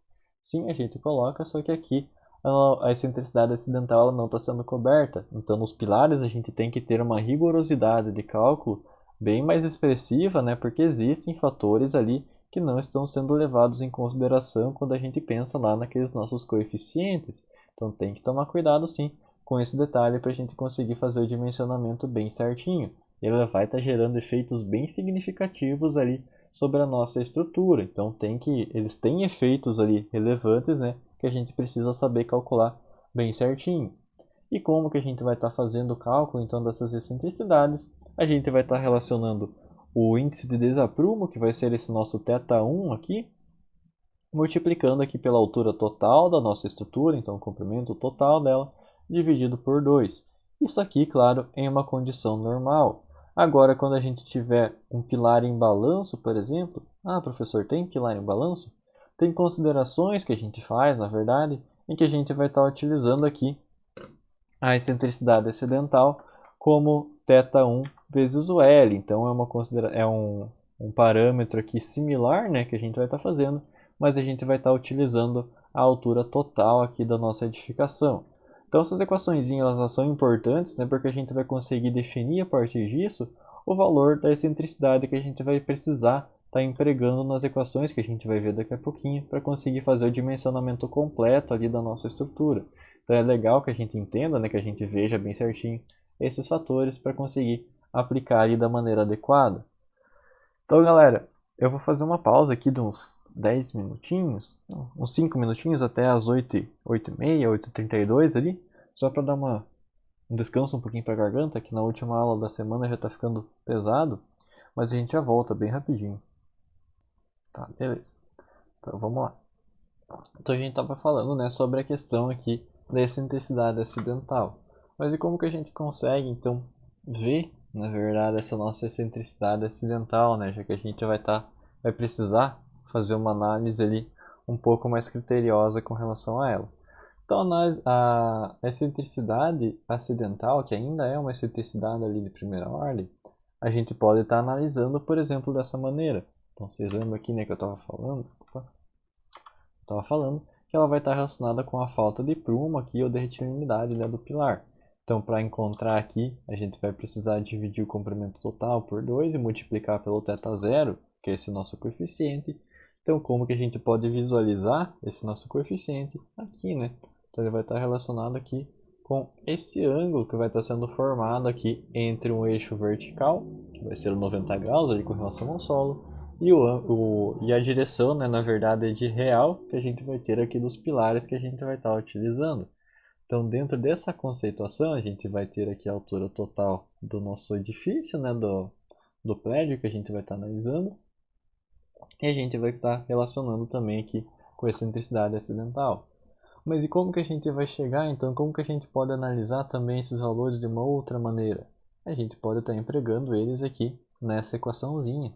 Então essa equação aqui vai estar mostrando para a gente a relação que a gente pode fazer para obter a excentricidade, o valor aqui do ângulo, né, do coeficiente que a gente vai estar utilizando, relacionando 1 dividido por 100 raiz de L, sendo que esse L vai estar identificado aqui como a altura total da nossa edificação. Beleza, professor, mas o que eu faço com esse valor? Eu vou comparar aqui com os dois parâmetros, então eu vou estar comparando aqui com o valor máximo de desaprumo que eu posso ter.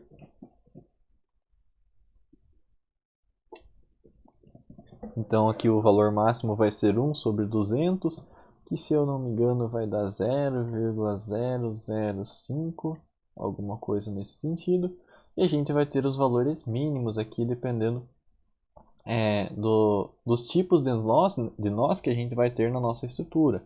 Então, se os nós que a gente estiver utilizando forem fixos, o valor de θ mínimo que a gente vai poder usar é 1 sobre 400. E se os nós forem imóveis, a gente vai usar 1 sobre 300. Qual que vai ser a diferença entre eles? Vai ser a diferença lá de acordo com o tipo de ligação que a gente vai estar usando para estar compondo a nossa estrutura. Então, se é engastado, se é fixo, se é móvel e tudo mais. Então, dentro desses conceitos, né, dentro desses quesitos, a gente vai fazer a comparação ali entre os valores que a gente pode estar obtendo desse nosso segundo parâmetro, né, que vai ser a excentricidade acidental. Isso ali está relacionado com o desaprumo, com a falta de prumo, né? E aqui então com a falta de retilinidade que a gente vai ter no nosso pilar. Então como que a gente pode estar avaliando isso aqui de uma maneira também para encontrar o valor da excentricidade acidental? A gente vai ter três condições principais que a gente vai estar analisando. Deixa eu só arrumar aqui. De retilinidade do pilar. Beleza. Então aqui nessas condições a gente vai poder também analisar a excentricidade aqui do nosso pilar, a excentricidade acidental. E como que a gente vai fazer isso? A gente tem essas três condições aqui, por exemplo, onde aqui pelo travamento, pelo travamento do contraventamento que a gente vai estar usando, então são dois pilares, um pilar aqui e outro pilar aqui, a gente pode ter esse elemento aqui horizontal, então o que está fazendo pode ser uma viga aqui, por exemplo, vai estar empurrando uma parte aqui do nosso pilar. Então, claro, aqui está extremamente exagerado. Então, imagina que isso aqui é um pilar, né, que está formando uma barriga. Então, vou tentar desenhar aqui em cima. Seria mais ou menos como isso. E está sendo formado porque a gente tem uma viga aqui, por exemplo, que está empurrando. Então essa vigona aqui que está empurrando esse pilar para lá. Então está fazendo esse efeito aqui mais ou menos. Então isso aqui a gente vai estar conseguindo medir, né? A gente vai conseguir também fazer uma verificação da excentricidade acidental quando tiver acontecendo esse tipo de situação. A segunda situação que a gente vai poder analisar é nesse conceito aqui. Então aqui a gente não tem nenhum elemento que está empurrando necessariamente esse nosso pilar. O pilar, por algum motivo, nasceu deformado. Então pode ser que já no processo construtivo dele, ele teve alguma falha. Então, seja por falha de forma, seja porque sofreu algum impacto ali enquanto estava no estado fresco ainda, ele sofreu algum processo de deformação aqui que a gente consegue estar observando. Também a gente vai calcular, né, essa excentricidade que a gente vai ter aqui. E o último caso que a gente pode ter seria aqui o desaprumo do pilar. Então ele realmente foi construído meio tortinho aqui e a gente consegue estar fazendo essa análise aqui também. Aqui é bastante semelhante, né, ao quesito global aqui que a gente estava vendo, só que aqui somente de um trecho do pilar. Então nasceu tortinho aqui embaixo e depois ele voltou a ficar reto lá em cima. Então mais ou menos nesse sentido. Então a gente vai fazer essa análise aqui também para encontrar, né, o nosso valorzinho do θA para fazer essa verificação do desaprumo do pilar. Então a gente tem essas três condições principais para estar analisando ali quando a gente pensa em excentricidade acidental principalmente. E dentro dessa conceituação, ainda dentro dessas duas análises ali de primeira ordem, de excentricidades de primeira ordem que a gente estava avaliando, a gente pode estar convertendo essas informações então em um momento fletor. Então, na verdade, é para isso que a gente faz aquelas análises, para que a gente consiga estar transformando os nossos esforços ali solicitantes em um momento fletor. E por que isso é importante? Porque com isso a gente vai fazer, na verdade, uma compensação, né, dos dados que a gente vai estar analisando. Então, em vez de eu tratar o pilar ali como se ele só estivesse resistindo à compressão, quando na verdade eu vou ter uma força excêntrica, né, atuando sobre ele, então uma força que não está posicionada exatamente sobre o centro, ela está posicionada aqui em um outro local, seja por ação das próprias vigas, né? Então as vigas aqui estão fazendo essa força, seja porque os pilares seja porque o pilar está torto ou está formando uma barriga lá embaixo, mas a gente vai ter um desaprumo, né, dessas forças que vão estar sendo posicionadas sobre aquilo ali. Então, na verdade, para a gente fazer o cálculo, né, a gente quer converter essa força ali para o meio. Por quê? Porque é muito mais fácil para estar fazendo esse dimensionamento se a força estiver aqui. Então a gente pode converter isso nisso aqui. Só que isso aqui vai vir junto, né, com o momento fletor. Então vai vir junto com o momento fletor na direção x e também na direção y. Então a gente vai fazer essa conversão, só que ela vai vir carregada, também vai puxar, né, outros fatores ali junto com ela. Ficou uma seta bem horrível isso aqui, mas só para a gente entender, né, que foi convertido um valor no outro, uma representação na outra. Então, beleza. E como é que a gente vai achar, né, esses valores de momento fletor, então, de primeira ordem, que a gente vai estar fazendo ali para estar verificando, para que a gente consiga ter um grau de comparação que seja realmente relevante, né, quando a gente pensa nessa conceituação, a gente vai estar usando, então, essa equaçãozinha aqui. E, na verdade, né, convenhamos que vocês acharam que seria bem mais assustadora essa equação. Aqui a gente tem somente ali o esforço normal, que é basicamente o valor absoluto que a gente vai estar usando, multiplicando por 0,15 mais 0,03 vezes a altura da seção transversal que a gente vai estar considerando. Então é uma equaçãozinha relativamente simples, né, que a gente vai estar empregando. Ah, professor, mas é só jogar nela ali e a gente já tem os resultados? Não é, a gente vai precisar fazer toda a análise de excentricidade e tudo mais, que a gente vai ver depois em um exercício, né, como que é feito. A gente vai fazer um exercício bem completinho ali para estar fazendo essa verificação, mas a equação pelo menos não tem nada demais, né, ela é bem simples ali para a gente estar aplicando. E essa análise que a gente vai estar fazendo, eu até coloquei aqui a consideração de que a altura vai ser colocada em metros, mas ela pode ser colocada em centímetros caso a gente queira aqui o momento fletor em kN vezes centímetro. Se a gente for usar em kN vezes metro esse momento fletor, aí a gente coloca o valor em metro, se não eu coloco em centímetro ali, não vai trazer grandes problemas para a gente. E um outro detalhe, né, é que esse momento que a gente vai estar calculando vai precisar ser somado com os fatores ali, com os momentos de segunda ordem que a gente vai estar analisando, caso existam momentos, né, de segunda ordem existentes sobre os nossos pilares. Como assim, professor? Caso existam. Então não é toda vez que a gente vai fazer análise de momento de segunda ordem? Exatamente. A gente não vai precisar fazer essa análise de segunda ordem que a gente vai começar a ver agora todas as vezes. Existem situações específicas em que a gente vai estar fazendo essa verificação. Mas vamos começar primeiro com o que são esses esforços de segunda ordem, essas excentricidades de segunda ordem que a gente vai estar analisando. Essas análises de segunda ordem, a gente pode pensar nelas como se fosse um acúmulo de excentricidades. Então a gente vai pensar, né? As excentricidades de primeira ordem, elas vão estar existindo, ok? Isso é um fato, né? A gente vai estar fazendo essas análises com relação a elas. Mas essa segunda ordem, elas chegam como para a gente? Então vamos pensar. Se eu tenho uma excentricidade de primeira ordem, ela vai estar fazendo, né, algum efeito aqui para mim no meu pilar. Então, quando ela está deslocada, ela vai estar, eu tenho aqui a força, né, deslocada, ela vai estar fazendo com o meu pilar aqui entorte um pouquinho, claro que exagerando bastante, né, mas alguma coisa nesse sentido. Então, a excentricidade de segunda ordem, a gente vai basicamente considerar que o pilar, esse pilar aqui, para fazer a análise dela, né, a gente vai considerar esse pilar entortado, sendo que ele foi entortado resultante dessa força de primeira ordem que a gente teria aqui. Então, ela é basicamente uma combinação, né, de fatores que a gente vai estar somando, que a gente vai estar atribuindo. Basicamente, um acúmulo de excentricidades que a gente vai estar analisando. Então, esse deslocamento que vai ser proveniente ali dos esforços de primeira ordem podem estar resultando também nesses esforços de segunda ordem, nessas excentricidades que a gente vai estar analisando também. Então, esses critérios são importantes a gente estar compreendendo, né, para a gente conseguir estar observando ali, porque eles vão mostrar essas diferenças que a gente vai estar analisando. Então, a análise de segunda ordem, essa excentricidade de segunda ordem, a gente vai estar fazendo a análise dela somente quando a gente tiver fatores bem estabelecidos. Por quê? Porque não é toda vez nos nossos pilares que a gente vai ter, por exemplo, uma deformação, né, decorrente ali dos esforços de primeira ordem. Se a gente tiver um pilar bem dimensionado, com as dimensões bem bacanas ali, a gente não vai ter efeitos muito grandes daquelas excentricidades iniciais. Isso significa que a gente não vai ter efeito, né, por consequência, das excentricidades de segunda ordem. Mas se a gente tiver um pilar ali que é um pilar frágil, né, que ele não tem, que ele é um pilar muito esbelto, então ele vai ser ali, ter um índice de esbeltez bastante elevado. O que, que vai estar acontecendo?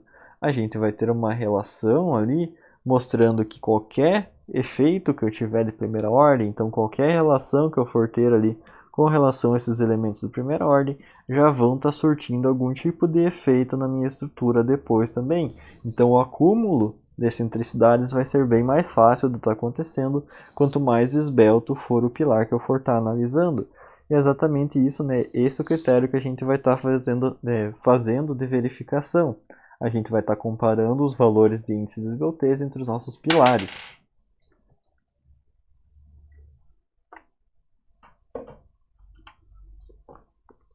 E quais são esses critérios que a gente vai estar analisando? Quais são, né, os valores, na verdade, que a gente vai estar comparando, então, já que eu falei para vocês que a gente vai estar fazendo uma análise comparativa. A gente vai estar comparando principalmente para ver se a gente vai precisar analisar os efeitos de segunda ordem. A gente vai estar comparando o índice de esbeltez com o valor do índice de esbeltez limite, que a gente vai chamar de lambda 1. Então, quando a gente tiver ali um índice de esbeltez obtido, que a gente dimensionou ali no comecinho, menor do que o nosso lambda 1, a gente pode desprezar os efeitos de segunda ordem. E por que, que a gente pode desprezar? Porque eles não vão estar surtindo efeitos significativos sobre a nossa estrutura.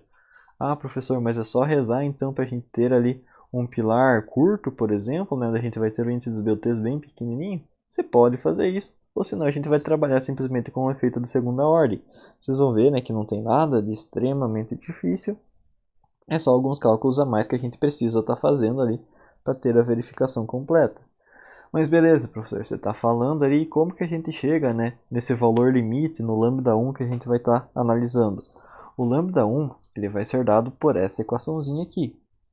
Lambda 1 igual a 25 mais 12,5, que multiplica a excentricidade inicial dividido por h, tudo isso aqui dividido pelo alfa-b. Tá, professor, o que eu tenho, né, desses valores ali? 25, ó, constante, 12,5 que vai estar multiplicando EI sobre H. O que é esse EI? É a excentricidade relativa de primeira ordem. Então, essa excentricidade aqui, que a gente vai estar dividindo o momento fletor pela ação aqui normal, né, que a gente vai estar verificando, vai ser a excentricidade que eu vou estar utilizando aqui nessa equação para fazer a verificação do valor limite que a gente vai estar encontrando, né, para ver se precisa fazer a verificação de segunda ordem ou não. Então é aquele valor. Tá, professor, mas eu vi lá que tem dois valores, né, que a gente vai estar usando, que pode ser de topo ou de base e pode ser em relação a x e a y. Sim, tem essas verificações, então a gente vai fazer várias análises ali para estar encontrando, né, o valor adequado. Pelo menos nas duas direções, pelo menos na direção x e y. Por quê? Porque a gente pode, geralmente, né, a gente vai estar considerando ali o momento fletor no topo e na base como equivalentes. Então eu já mostro daqui a pouquinho para vocês com mais detalhes, mas a gente não precisa se preocupar tanto com isso. Com relação a x e y sim, porque a posição do pilar vai fazer diferença, mas o topo e base não influencia tanto assim. Por que, professor, que a gente vai levar em consideração x e y? Porque a gente vai pegar aqui a altura, né, que vai estar relacionada ali com o pilar, se ele estiver de pezinho ou se ele estiver deitado. Então isso aqui vai estar mudando tudo para a gente, vai mudar tanto o EI quanto o H. Então varia essas duas condições aqui. Beleza, professor. Então a gente vai encontrar ali o valorzinho, né, de lambda 1. Galera, tá parecendo que a qualidade da rede tá ruim. Se ficar muito ruim, vocês me avisam. Sumiu já o aviso aqui, mas qualquer coisa vocês contam pra mim ali. Daí eu dou uma pausa, né, até estabilizar. Mas então beleza. A gente vai chegar aqui então no valor de lambda 1. Eu já mostro, né, como que a gente chega no alfa-b aqui, mas então vamos lá. Lambda 1. Obtive esse valor. O que eu vou fazer com ele agora? Eu vou verificar se ele está dentro dos limites pré-estabelecidos. Então a norma vai dizer que se o meu lambda 1 que eu encontrei nessa equação for menor do que 35, eu vou usar o valor de 35.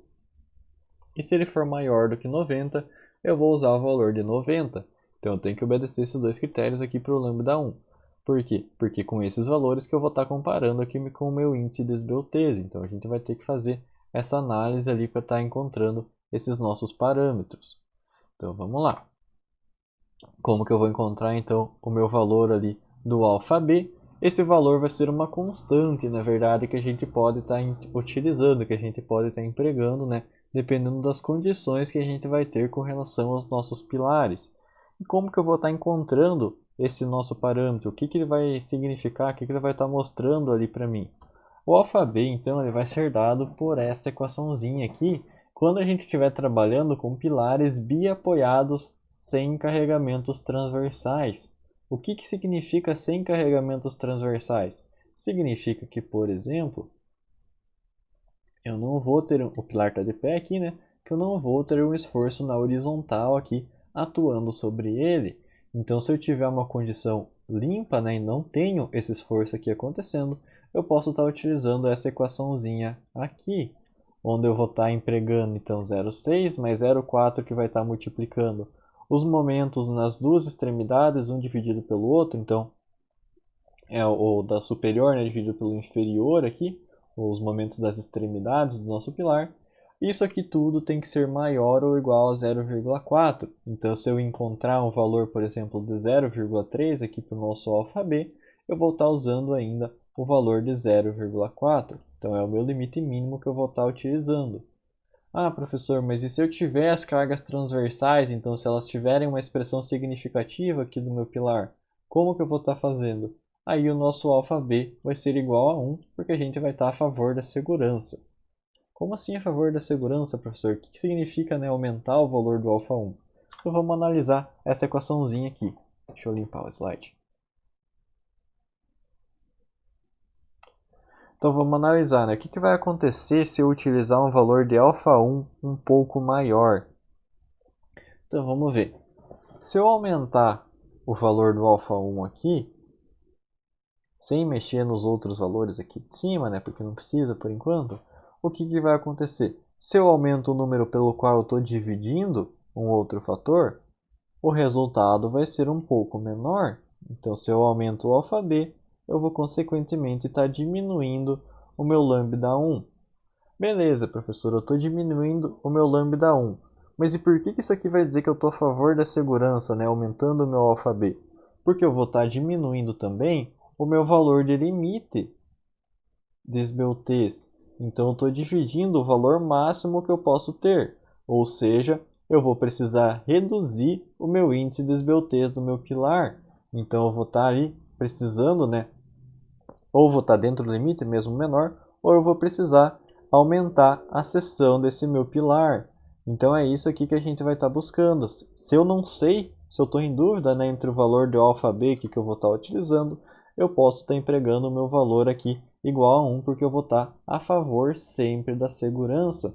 Então é importante a gente saber quais são os efeitos, né, das considerações que a gente vai fazendo, as considerações de cálculo, né, que a gente vai fazendo ao longo ali das nossas expectativas de cálculo, para a gente ver o que efetivamente vai estar acontecendo.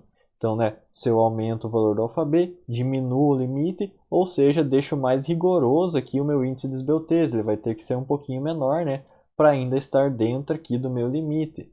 Então é isso aqui que a gente vai estar sempre buscando. Por isso que não tem problema, caso eu não saiba, eu considerar aqui meu alfabeto igual a 1. E a gente pode deixar também o valor do alfabeto para pilares em balanço. Então, quando eu tiver pilares em balanço, vai ser um pouquinho diferente a consideração que eu vou estar fazendo, porque eu vou estar aplicando nessa equaçãozinha agora.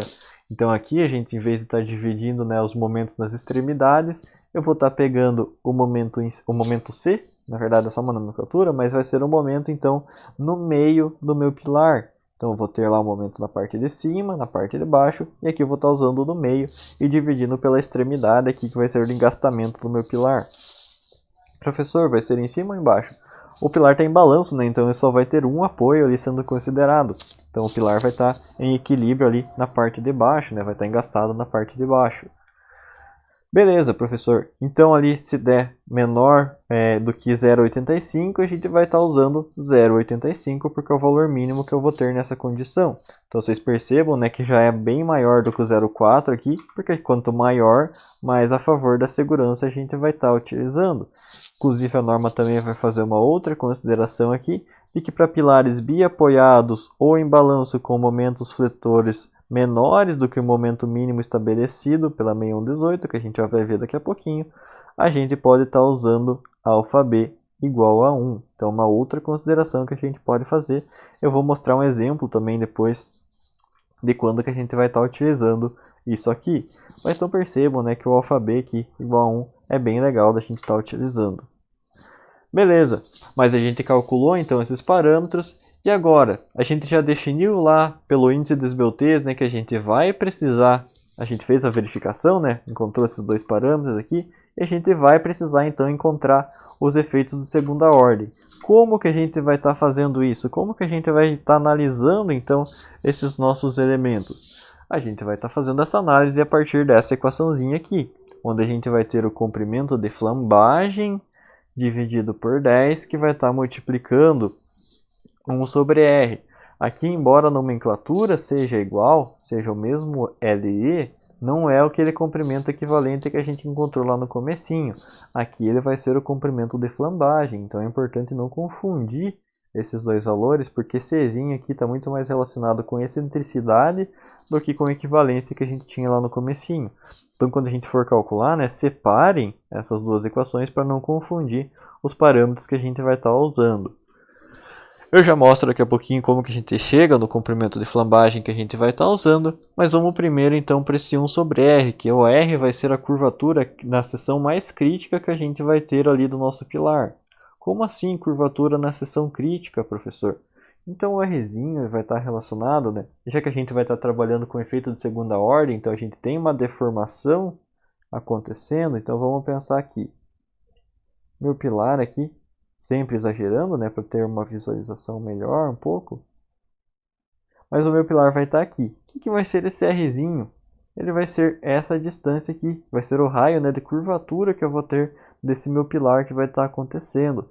Então é esse o valorzinho que eu vou estar encontrando aqui quando eu estiver fazendo esse dimensionamento, quando eu estiver fazendo essa minha análise. Ah, professor, mas é só chegar e medir ali então? Não, porque a gente vai fazer uma consideração de cálculo com relação a esse raio, né? A gente não vai esperar que aconteça isso. A gente faz todo esse dimensionamento para que não chegue nesse extremo aqui do pilar ter essa envergadura, por exemplo. E como que a gente vai fazer isso? Utilizando então essa equaçãozinha aqui, onde 1 sobre R, a gente trabalha aqui com a relação direta, por isso que eu coloquei separadinho aqui já. 1 sobre R vai ser igual ao que? 0,005 dividido pela altura na seção considerada, então vai variar também se o pilar está de pé ou se o pilar está deitadinho, então dependendo da altura vai variar, que vai estar multiplicando a força normal adimensional, que a gente vai ter esse Vzinho, não lembro qual que é o nome dessa letra grega aqui, me fugiu agora, mas vamos chamar de Vzinho, mais 0,5. E como que eu acho então essa força normal adimensional? Por essa equaçãozinha aqui. Essa equação aqui parece dar muito mais serviço, mas se a gente for ver, ela é bastante simples. A gente já tem esses parâmetros aqui, ou acha muito facilmente. Esses parâmetros são o que?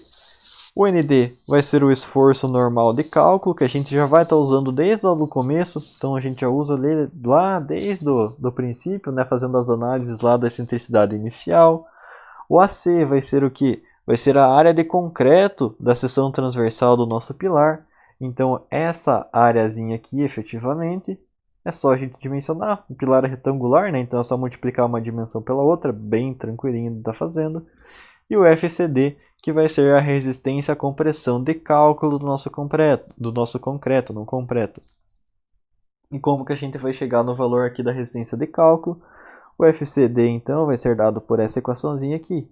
FCD vai ser igual ao FCK dividido pelo coeficiente de ponderação do concreto, que é igual a 1,4. Então, na verdade, a gente vai ter que o FCD é igual ao FCK dividido por 1,4. Então, a gente consegue encontrar, né, os valores aqui dessa maneira. O valor do FCD para estar empregando aqui na equaçãozinha. E aí a gente consegue resolver esses nossos parâmetros.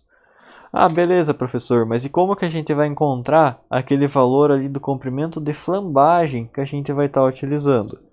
Então, para encontrar esse valor do comprimento de flambagem, primeiro a gente tem que relembrar, né, na verdade, o que é a flambagem. Então, como que a gente vai chegar nesses efeitos de flambagem?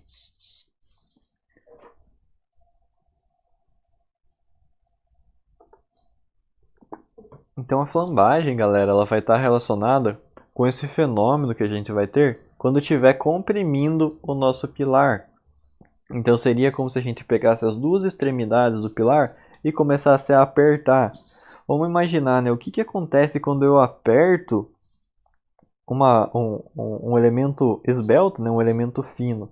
Ou ele vai quebrar, né, ou vai fissurar inteiro, ou ele vai começar a envergar, vai formar aquela barriga, né, que a gente consegue observar. É só a gente pegar uma régua, por exemplo, e tentar apertar ela. Você vai possivelmente acabar quebrando ela, mas antes de quebrar ela vai formar aquela barriga, né, que vai estar de deformação. Isso se chama flambagem. Essa deformação, essa envergadura que a gente vai ter desse elemento ali que a gente vai estar dimensionando, a gente vai estar considerando dessa maneira. Então a compressão axial, a compressão normal, né, que a gente vai estar fazendo na direção do eixo longitudinal do elemento, então na direção do eixo longitudinal do pilar, ela vai estar fazendo esse efeito. Então a gente vai ter deslocamentos laterais ali, principalmente na direção mais esbelta da nossa peça. O que significa isso? O que significa esse na direção mais esbelta da nossa peça? Então vamos pensar. Vamos voltar aqui para as duas condições que a gente vai ter do nosso pilar. A gente vai ter a condição deitadinha. E a gente vai ter aqui o pilar de pezinho. Então nessa análise, né, o que a gente vai avaliar? Então quando a gente estiver apertando aqui, aonde vocês acham que esse pilar vai estar formando a barriga? Se a gente estiver colocando, né, se a gente estiver apertando bem certinho ali, bem no meio dessa nossa régua. Ou do pilar, no caso, não da régua. Aonde que vai estar formando a barriga? Preferencialmente, né, vai estar formando a barriga nessa direção. Então ele vai estar envergando aqui para baixo, né, nessa direção. Por quê? Porque aqui a gente tem um raio de giração muito maior, então é muito mais difícil envergar nessa maneira. É só a gente pensar na régua, né? Quando vocês pensaram ali na formação da barriga da régua, aonde que vocês pensaram? Na parte mais larga. Então no comprimento fininho dela ali, é muito difícil a gente acabar envergando, é muito difícil de estar acontecendo flambagem. É exatamente essa análise que a gente vai estar fazendo, né? O pilar ele vai acabar formando essa deformação principalmente ali na direção mais esbelta, que vai ser a direção mais fininha da análise que a gente vai estar observando do pilar. E essa flambagem, né, ela pode ter efeitos bastante catastróficos quando a gente pensa na nossa estrutura. Então ela é um efeito bastante expressivo, porque ela pode acabar deformando excessivamente. Então ele pensa, né, nos efeitos de segunda ordem. A gente vai ter efeitos cumulativos que podem acabar degradando bastante a nossa estrutura. Então vai somando deformação, até que chegue em um ponto em que vai estar colapsando aquele nosso elemento. Então a gente sempre vai ter que fazer uma análise bastante rigorosa, como eu estou falando para vocês desde o comecinho, né? A questão dos pilares, a gente precisa fazer uma análise muito específica, porque é muito fácil, na verdade, a gente ter algum tipo de problema. Então a gente quer evitar a ocorrência desses problemas exatamente trabalhando dessa maneira, né? Tentando adequar as situações ali da melhor maneira possível, ou seja, calculando da melhor maneira possível. Mas e professor, a flambagem vai acontecer do mesmo jeito ali se eu estiver trabalhando com o engaste ou se eu estiver somente apoiando os meus pilares, se eu estiver somente apoiando os elementos? Não, não vai. E é exatamente isso que vai estar influenciando o comprimento de flambagem que a gente vai estar analisando. Então, Então aqui está um exemplo. A qualidade tá meio ruinzinha, mas eu vou explicando ali para a gente estar entendendo. Então o comprimento de flambagem que a gente vai estar analisando, ele vai estar muito relacionado com o tipo de ligação que a gente vai ter nas extremidades do nosso pilar. Como assim, professor? Então é só a gente fazer uma análise. Vamos voltar ali, por exemplo, da régua. É só a gente fazer uma análise pensando como que eu vou estar fixando essa minha régua para eu estar apertando ela. Se eu estiver só apoiando, então só estou apoiando a régua nas palmas da minha mão e estou comprimindo, ela vai acabar envergando inteira, né? Ela vai estar fazendo a barriga ali nela como um todo. Agora vamos pensar, se eu pegar e segurar, se eu fechar os punhos, por exemplo, nessa régua, e aí eu começar a comprimir ela vai envergar inteira? Na verdade, ela não vai, né? Ela vai formar uma barriguinha ali no meio. É mais fácil a gente pensar isso com um material que seja um pouco mais maleável. Então, uma barrinha de arame, por exemplo. Estou segurando esse arame bem firme nas duas extremidades e comecei a comprimir ele. O que vai acontecer? Ele vai ficar reto ali perto das minhas mãos e aí vai formar uma barriguinha no meio. É exatamente esse efeito que a gente vai estar analisando com relação aos pilares. Então, para a gente encontrar o comprimento de flambagem, se a gente tiver uma condição de um pilar aqui somente apoiado, né, nas duas extremidades, então em cima e embaixo, o que a gente vai poder considerar? Nessas condições, a gente vai considerar que o comprimento de flambagem vai ser igual ao comprimento real do nosso pilar. Então, a gente não precisa fazer outras análises com relação a isso. Vai ser a condição normal, né, porque a gente vai ter a envergadura total desse nosso pilar. Ele vai estar envergando como um todo, né, como um elemento completo. Se a gente tiver condições de balanço no pilar, o que a gente vai estar fazendo?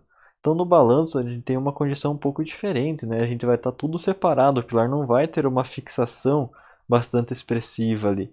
Então o que a gente vai estar fazendo? A gente vai estar falando que o comprimento equivalente vai ser igual a 2 vezes o comprimento total que a gente vai ter desse nosso elemento. Então é uma condição bem mais rigorosa, né, se a gente for ver com relação ao bi apoiado. E se a gente tiver um engaste, então, professor, se ele tiver engastado nas duas extremidades, aí a gente vai ter essa condição do arame que a gente estava segurando com a mão. Então a gente fechou os punhos no araminho. O que vai acontecer? Ele vai tender a permanecer um pouco mais reto aqui, perto dos apoios, perto das extremidades que estão engastadas. E ele vai acabar formando a barriguinha dele somente aqui no meio. E é essa barriguinha que a gente vai estar analisando. É o comprimento de flambagem, ou seja, só o comprimento da barriguinha que a gente vai querer. E como que a gente vai fazer a análise quando eu tiver bi engastado? A gente vai falar que o comprimento equivalente vai ser igual a metade do comprimento total, ou seja, 0,5 vezes o comprimento total. É isso aqui que a gente vai estar fazendo de consideração. Ah, professor, mas e se eu tiver então um pilar que tem um engaste em uma extremidade e é apoiado somente em outra? Aí a gente vai ter um intermediário, né? Porque a gente vai ter a curvatura aqui desde do comecinho aqui do parte apoiada, e a parte engastada vai ter a parte reta e depois que ela vai começar a ser curvada. Então a gente vai ter um equilíbrio, a gente vai falar que o comprimento de flambagem, ou LE, vai ser igual a 0,7 vezes o comprimento total que a gente vai ter desse nosso elemento. Então vai ser essa análise comparativa que a gente vai estar fazendo, né? Vai ser dessa maneira que a gente vai encontrar os comprimentos de flambagem que a gente vai estar adotando ali para estar fazendo o dimensionamento das excentricidades de segunda ordem que a gente vai ter na nossa estrutura. Então essas são as características principais que a gente vai precisar fazer de análise para que a gente tenha uma visão, né, um pouco mais completa ali com relação aos elementos que a gente vai estar utilizando. Então dentro desses critérios, eu só vou fazer um resuminho aqui com vocês e a gente vai ver os tipos de pilares, que já é matéria um pouco mais da próxima aula, né? Mas só para a gente ter um panorama já um pouco mais geral do que vai estar acontecendo, para a gente ter já a visão. Eu não vou chegar a fazer o exercício com vocês hoje, porque eu acho que a gente está vendo já bastante matéria, mas é importante a gente conhecer os tipos de pilares que a gente vai conseguir tá verificando, né, dentro de uma construção. Então só para a gente fazer um resuminho, né, a gente vai ter então, para encontrar os efeitos de segunda ordem, a gente vai verificar se o índice de esbeltez, que vai ser o nosso lambda, é menor do que o limite, que vai ser o lambda 1, que a gente vai encontrar por essa equaçãozinha aqui. Ah, beleza, professor, ele é menor. Aí eu não preciso fazer análise de segunda ordem, mas se ele for maior, eu vou precisar fazer a verificação lá com relação a todos os efeitos de segunda ordem, fazer toda aquela análise que a gente estava visualizando. Professor, como é que eu chego no índice de esbeltez? Encontrando aqui a relação entre o comprimento equivalente e o meu raio de giração para as duas direções, né, que eu vou estar fazendo essa verificação. Então é um detalhe ali que a gente vai estar analisando também. Valor limite do índice de esbeltez, lembra lá, não dá para esquecer que se for menor do que 35 vai usar o 35, se for maior do que 90 vai usar o 90 como parâmetro aqui do índice de esbeltez. Então são valores bem definidos que a norma vai estar dizendo para a gente, para dispor, né, para ver se a gente vai ou não precisar fazer análise dos efeitos de segunda ordem. E agora então, como que a gente vai fazer análise dos momentos, né, que vão estar atuantes ali no topo e na base do nosso pilar? Então, ao longo do comprimento total desse nosso elemento, dessa nossa estrutura, a gente pode ter pequenas variações, né, de momento fletor que vão estar atuando nessa seção. E por que acontece isso? Porque os esforços, né, eles vão se propagando de uma maneira um pouco diferente ao longo da nossa estrutura. Então ele pode começar lá no topo extremamente elevado, aí ele vai reduzindo, e a gente consegue então trabalhar, né, de uma maneira um pouco otimizada. Então a gente consegue identificar, por exemplo, o momento fletor no topo e o momento fletor na base. Mas professor, por que eu vou estar querendo fazer essas duas análises, né? Por que eu vou encontrar esses parâmetros ali de uma maneira separada?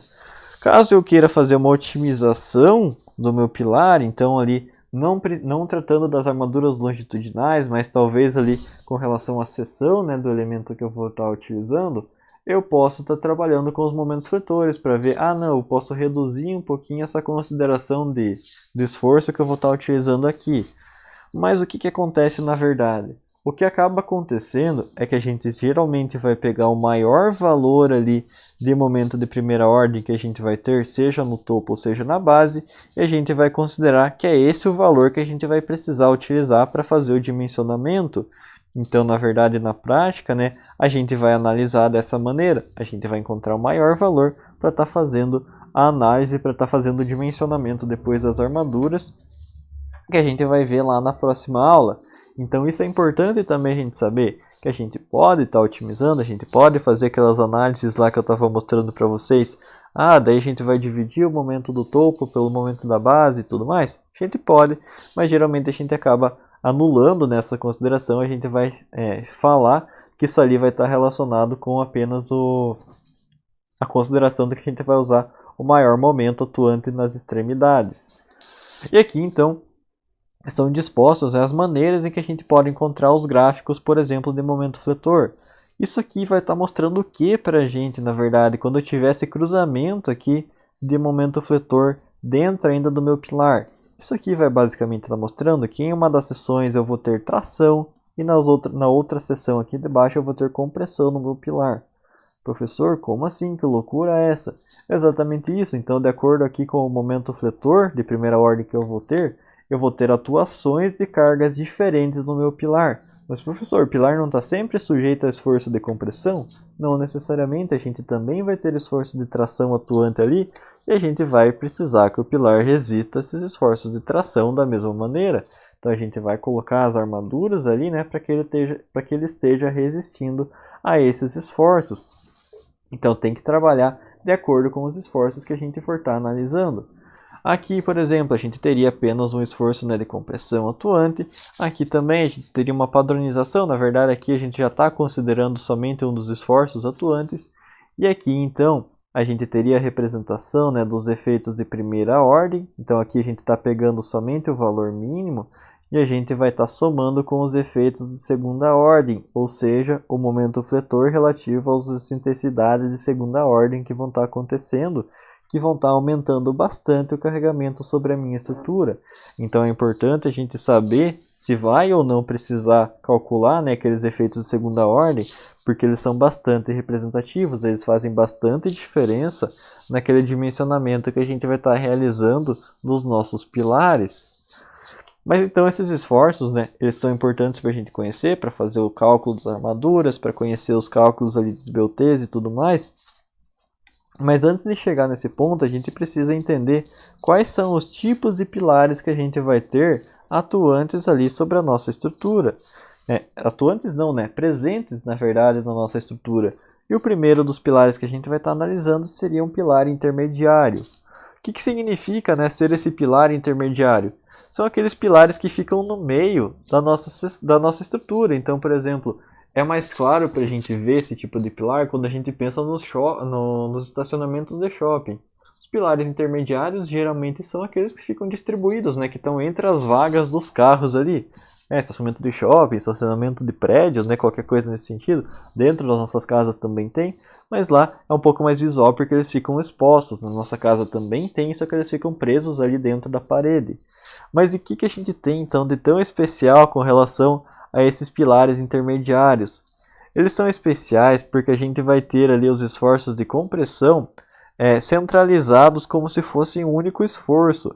Então, como a gente pode ver, esses pilares intermediários, eles geralmente estão sujeitos a um cruzamento de vigas. Então a gente vai ter vigas tanto na direção no eixo X, né, quanto no eixo Y. Isso vai significar o que para a gente? Que a gente vai ter os esforços que vão vir provenientes tanto da viga que está no eixo X, quanto da viga que está no eixo Y. Mas a gente vai acabar considerando que eles estão centralizados em um único esforço. Ah, professor, mas eles vão estar bem no meio ali do meu pilar, né, atuando bonitinho? E geralmente não. Geralmente a gente vai ter uma excentricidade que a gente vai estar calculando. Só que essa excentricidade é de primeira ordem, então a gente já vai calcular ela de qualquer jeito. Somente a de segunda ordem, né, que a gente pode evitar, às vezes, estar calculando. Mas a de primeira ordem a gente sempre vai estar fazendo essa verificação de qualquer jeito. Então, não briguem com o pilar. Ele só está ali existindo normalmente, né? A gente vai fazer a consideração da mesma maneira. E esses pilares, essas vigas, né, que vão estar apoiadas sobre esses pilares intermediários, geralmente vão ser consideradas vigas contínuas. Então vocês lembram lá que as vigas contínuas, né, são aquelas que continuam com o momento fletor. Então elas não cortam o momento fletor ali nos pilares. A gente pode ter o corte da viga nesses pilares intermediários? A gente até pode, só que aí a gente estaria transformando, né, a nossa viguinha em biapoiada. Então deixa eu tentar fazer uma representaçãozinha aqui. Pilarzinho, outro pilar aqui e outro pilar aqui. Então uma viga contínua, né, seria uma viga que que está somente apoiada sobre esse pilarzinho aqui do meio. Pode acontecer isso? Pode, é bastante comum da gente estar fazendo essa análise. Mas se por algum motivo, né, se por alguma razão, eu quero fazer, por exemplo, essa viga aqui mudar de seção, ou preciso dimensionar os pilares aqui de uma maneira um pouco diferente, né, tá adaptando as dimensões que eu vou ter com relação a eles. E eu precisar fazer essa viga aqui, transferir o momento aflitor nessa seção, eu posso fazer isso? Eu posso quebrar nessa viga aqui no meio, não literalmente, só para finalidade de cálculo, mas eu posso dividir ela aqui no meio e tá transferindo então o momento fletor dela para esse pilar e para esse pilar. E aí eu vou considerar que essa outra parte da viga vai ser uma viga separada. Eu posso fazer isso, mas a gente geralmente não utiliza. Geralmente a gente utiliza ela mesmo como uma viga contínua, né, que vai estar atuando sobre os pilares. E por ser uma viga contínua, que vai estar somente apoiada sobre esses nossos pilares, a gente vai considerar também que os momentos fletores que vão ser transmitidos para esses pilares intermediários geralmente serão desprezíveis, ou seja, a gente não vai ter efeitos ali de momento fletor de primeira ordem nas extremidades desse pilar. Então é uma condição ali importante da gente estar verificando, né? Porque ele vai estar trazendo informações importantes ali para a gente estar fazendo essa análise. Ele não vai ter a transferência de momento fletor, porque a gente vai estar trabalhando com essa viga como se ela fosse simplesmente apoiada sobre esse nosso pilar. Então é um critério de cálculo ali bem relevante, né, para a gente estar fazendo essa análise. Então os pilares intermediários eles vão ter principalmente essas características ali, né, para a gente estar fazendo essa análise.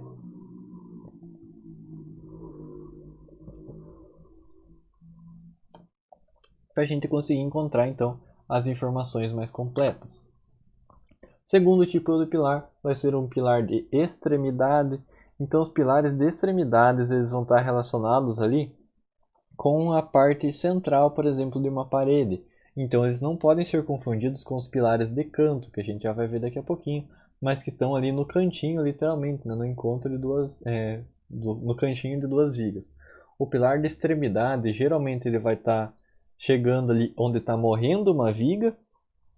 Então a gente vai ter aqui o fim, né, dessa viga aqui no eixo X, por exemplo, mas a outra viga aqui ainda vai ser contínua. Então a gente tem ali, geralmente nas paredes laterais, né, esse tipo de pilar que vai estar existindo. Então nas bordas das edificações. E esses pilares de extremidades, eles são bem importantes porque eles conseguem estar resistindo ali aos esforços de uma maneira um pouco diferente dos nossos elementos. Como assim? Eles vão estar resistindo de uma maneira em que a gente vai ter uma concentração aqui de cargas nesse eixo aqui, no eixo X, né? A gente vai conseguir aplicar o esforço normal aqui, né? Em uma maneira deslocada, na verdade, do nosso eixo principal. Então isso aqui vai significar que a gente vai ter uma transferência aqui do ponto para outro lugar, ou seja, a gente vai ter um momento fletor atuando nessa condição. Então a gente vai ter uma excentricidade acontecendo nessa região, uma excentricidade de primeira ordem que a gente vai precisar estar verificando. Então aqui a gente vai ter momento de primeira ordem atuando, mas ele vai estar atuando somente em uma das direções do pilar. Então essas condições de análise a gente vai pegando ali ao longo, né, do nosso desenvolvimento do projeto. Então aqui a gente vai precisar fazer a consideração, né, do momento de primeira ordem, só que somente em uma das direções. E esse pilar, né, a gente tem que lembrar também que ele vai estar sujeito aqui à flexão composta normal. Ou seja, a gente vai estar carregando ele verticalmente ali para estar exercendo e ele vai estar sofrendo então esse efeito da flexão que vai estar atuando sobre ele. Então esse pilar de extremidade, ele tem um critério de cálculo, né, que vai ser um pouquinho diferente ali do nosso pilar intermediário, mas ele também é bem tranquilo da gente estar verificando. E o último dos pilares que a gente vai estar analisando vai ser o nosso pilar de canto. Então os pilares de canto, né, eles são ali relacionados no encontro de duas vigas que morrem nesse local, então a gente não tem continuidade dessas duas vigas, e elas vão e esses pilares então vão estar relacionados com a concentração desses esforços, né, dessas vigas que vão estar posicionadas nessa direção. Mas e por que então que eles são um pouquinho diferentes, né, dos outros pilares, como por exemplo o pilar de extremidade? Os pilares de canto eles vão estar sempre sujeitos ali a uma flexão composta oblíqua. Por quê? Porque a gente vai ter o esforço deslocado atuando ali na seção transversal dele. E se a gente vai ter o esforço deslocado atuando na seção transversal desse nosso pilar, o que isso aqui vai estar significando para a gente então? Gente, isso aqui vai estar significando que a gente vai ter excentricidades tanto no eixo X quanto no eixo Y atuando nessa nossa seção transversal. Então a gente vai precisar considerar os momentos de primeira ordem tanto no eixo X quanto no eixo Y, tanto no eixo Y, né, quanto no eixo X. Então a gente vai precisar fazer essas duas análises quando a gente estiver trabalhando com um pilarzinho de canto. Então é importante a gente conhecer esses detalhamentos também para a gente conseguir adequar, né, as informações. Então vocês viram que tem diferenças ali entre um pilar de canto, tem diferenças entre um pilar de extremidade e tem diferenças entre um pilar intermediário que a gente precisa estar levando em consideração quando a gente vai fazer os cálculos, né, os dimensionamentos da nossa estrutura. Então, galera, a gente viu bastante teoria na aula de hoje, né? A gente viu bastante detalhamento ali da nossa estrutura. Então, como eu sei que já foi bastante carga de matéria, eu vou parando a nossa aula por aqui. Então, eu vou fazer uma pausa, né, agora. E com isso, então, a gente vai encerrando a nossa aulinha.